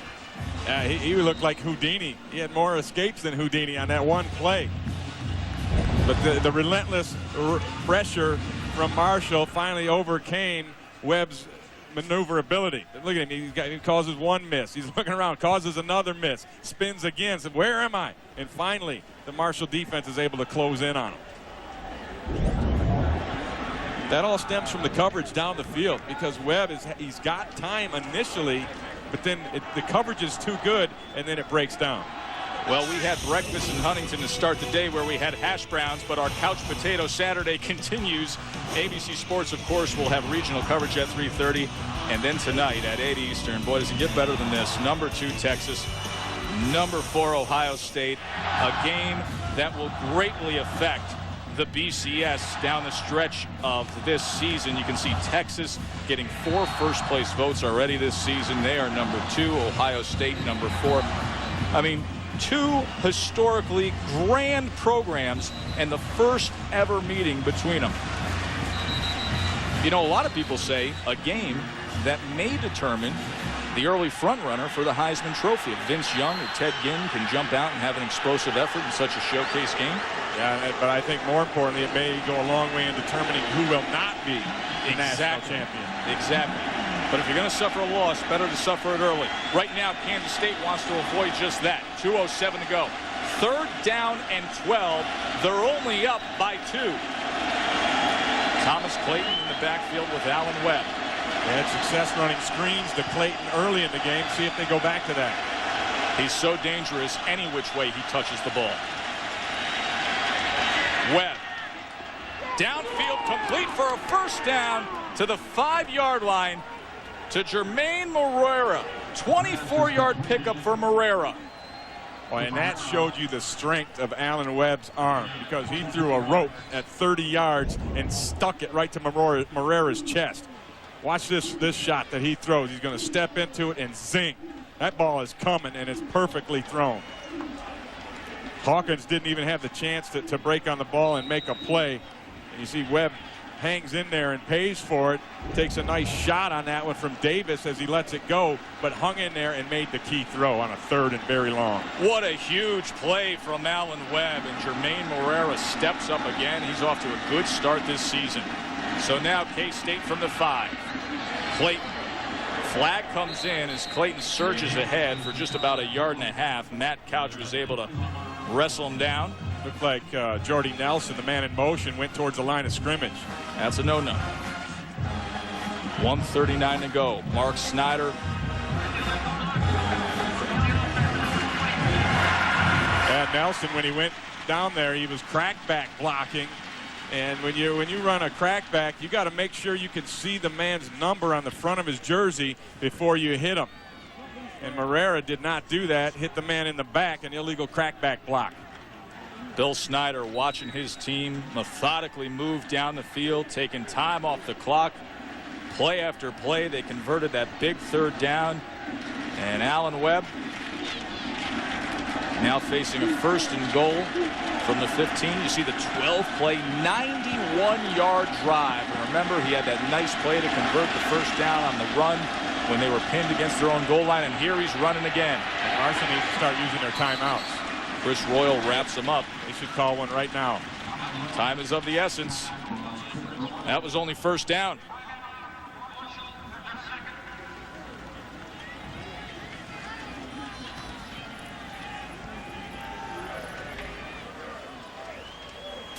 Take a look at the costly turnovers for Marshall. Yeah, this one's on the kickoff return. Hawkins loses that ball, and they would have been in great field position had he not lost that one. This is after a turnover, and this is Morris here, and he gets stripped by Marcus Watts, who has caused 2 of these fumbles. And here comes Watts again, and this time he hits Bradshaw, who's getting very close to the end zone for the goal. What would have been a go-ahead touchdown. It was actually Watts that knocked it out again. And he's had a heck of a ball game. And you look at Marshall, and they have had ample opportunity to go ahead and take control of this football game, but they've kind of hurt themselves with those turnovers. You know, there's that old axiom, the old theory in football that a turnover is the equivalent to 60 yards. You get a turnover, it's like throwing 60 yards out the door. In this case, 2 of those turnovers were like taking 14 points right off the board. At least 6 points if they just get the field goal. Exactly. And a 6 points would put Marshall ahead right now. So costly turnovers for Marshall, but give Kansas State credit. Alan Webb, the junior from Denver, Colorado, who you see right there, when he needed to step up, when he needed to get the big drive and take time off the clock, he did it. Want to remind everybody, coming up next, CSU and Minnesota after the conclusion to this entertaining game here in Huntington, West Virginia. Looking forward to that one with the Golden Gophers and the Rams. 2nd and goal now. Penalty brought him back. Here's Clayton. To the right side. Want to stay in bounds. Got out of bounds. You got to stay in bounds. Huge error by Clayton. He needs to go down. You can see Victor Mann, the fullback, telling him you got to go down in that situation. And that's just a young back, not fully aware of all the things. And now he had a chance to go down as well. And that saves Marshall their final timeout. And now this 3rd down is huge, Ray. Right there. Go down, young man. Because if they can come up with a stop on 3rd down, and even if the ball is kept in place so that the clock would be running, they use the timeout. They force a 4th down situation with K-State. They're getting the ball back. Yeah, that's a critical error by Thomas Clayton, and I guarantee you he will be told about that many times. If he had stayed in bounds, Marshall would have had to use a timeout. So this is costly. Quarterback draw right here. Flag comes in. Boy, you see Alan Webb just upset with his offense. Prior to the snap, delay of game on the offense, number 8. 5 penalty, remains 3rd down. We are in Huntington, West Virginia. K-State, the perennial BCS contending power, coming to Marshall, the largest crowd to ever attend a game here at Marshall, the biggest name opponent. I'm Joe Tessitore alongside Ray Bentley and Janine Edwards. Thomas Clayton, a star for K-State, but it's all come down to this. 1:08 to go, K-State by 2, and it'll be 3rd and goal from the 15-yard line. Can K-State, with all that young speed and talent, get it in? Can this undermanned Marshall defense come up with a stop? Here's your answer. Screen pass. Morera. Nothing doing. Fumbled the ball. Fumbled the ball. And Marshall comes up with it. The Thunder has arrived. 58 seconds to go, and the Thundering Herd. Juan Underwood came up with it, and they will have their chance to ignite this record-setting crowd. And the thing about that is all they need is a field goal now to win this one. Had K-State held possession of the ball, they had a chance to kick that field goal and go ahead and make Marshall have to score a touchdown. But that's not the case now. Well, they missed a two-point conversion that would have tied it up 21-21, but the defense was able to hold after a dramatic, sensational drive by Allen Webb and the K-State offense. But all of a sudden, when it was time to step up, Chris Terrell's the guy who knocked that ball loose, and then Underwood recovered it. Big play by the Marshall defense, and now Jimmy Skinner, who came off the bench just before the half to replace the injured Bernie Morris, has his moment in the sun. Complete to the 25-yard line. But I'll tell you what, Ray, dink and dunk ain't getting it done. That's wasting the time right there, and they got to hurry up. Marshall does, and either they have a play called right now or they got to spike the football. But they should be getting a play in. And only one timeout left, Ray. They get a play in, but they're wasting a lot of precious time right here. Well, look at the clock, because that play is taking 25 seconds. They just got 2-3 yards, and it took 25 seconds to accomplish that. Yeah, Skinner downfield. Should have thrown it away instead of dumping it off to the receiver there. Jimmy Skinner, last week he started. He was only 11 of 17 for 98 yards. He was sitting on the bench today and then called into action when Bernie Morris went down. He started off really rough, choppy waters. Then all of a sudden, he started finding his stride. Now he needs to find some magic. 3rd down and 7, only 28 seconds to go, and he's sitting back at his own 27-yard line. There's Morris. 3 receivers. Out of the shotgun is Skinner. He's got to throw it down the field in this situation. Only 28 seconds left. And preferably towards the sidelines. Down the field indeed. Almost a great catch by Fitzgerald, but good coverage by Justin McKinney, and just not enough for Marcus Fitzgerald, the younger brother of Larry Fitzgerald, the star NFL receiver. It's that same little seam route we saw earlier. Good throw, and Fitzgerald should have caught that ball. Nice play by McKinney coming over the top and kind of knocking it out of there at the end. It's 4th down now. The line to make is the 34, but those 22 seconds are huge there. But if they don't get it to the 34, doesn't matter how much time's left on the clock. Skinner from the shotgun. 4th and 7. 1st down Marshall. Hiram Moore out to the 47. And they got to get up there and spike the football. They got to get lined up. The clock will start once the chains get set. And they don't want to waste that last timeout. They want to save that for their field goal try. So they're going to spike the football immediately here. Fortunately, the clock stops on a 1st down in college football, so they have that opportunity to do that right there. 14 seconds remaining. They may add another second to that clock. Marshall trailing K-State by 2.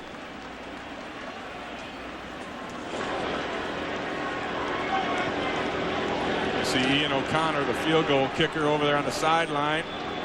Made a 44-yarder, made a 21-yarder, and missed a 47-yarder. And he's got to have a little bit of the case of the nerves going right now, just hoping that he gets a shot. They say his range is about 47. They're comfortable with it. Talked to Mark Snyder about that yesterday. He actually tried a 52-yarder last week that he missed.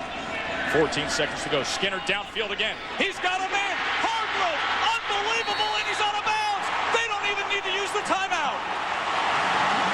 Unbelievable. What a play from Jimmy Skinner. 33 yards. Wilbur Hargrove with the reception. And Kansas State blitzed on that play, and I question that, because now you leave your secondary out there in man-to-man coverage, and look at the blitz. They bring in all these guys up here, and now you got coverage issues, and it's just a corner route. And what a nice route by Hargrove, and then the perfect throw from Skinner. And now they have to manage the clock in terms of when do they want to take this timeout. And what I think they'll do is they'll run the ball and get it right into the middle of the field, call the timeout, and then bring on O'Connor and try to win this ball game. 8 seconds to go. Marshall still with a timeout, trailing by 2. They better hurry. They're going to get a 5-yard penalty.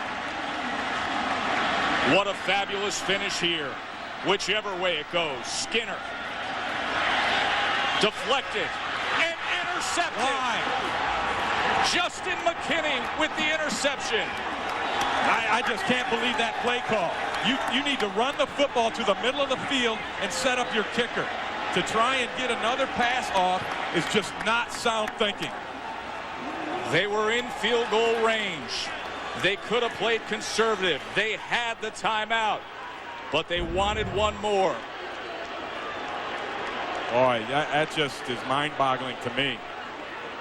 Got a hand on the football, and just bad things can happen. They were in position. All they needed to do was get that ball to the middle of the field, use their timeout, and then get O'Connor on the field and try to win one.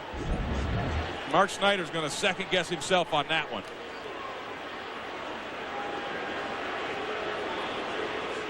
Former defensive coordinator Mark Snyder just a year ago at Ohio State, all of a sudden gets aggressive as a head coach on offense.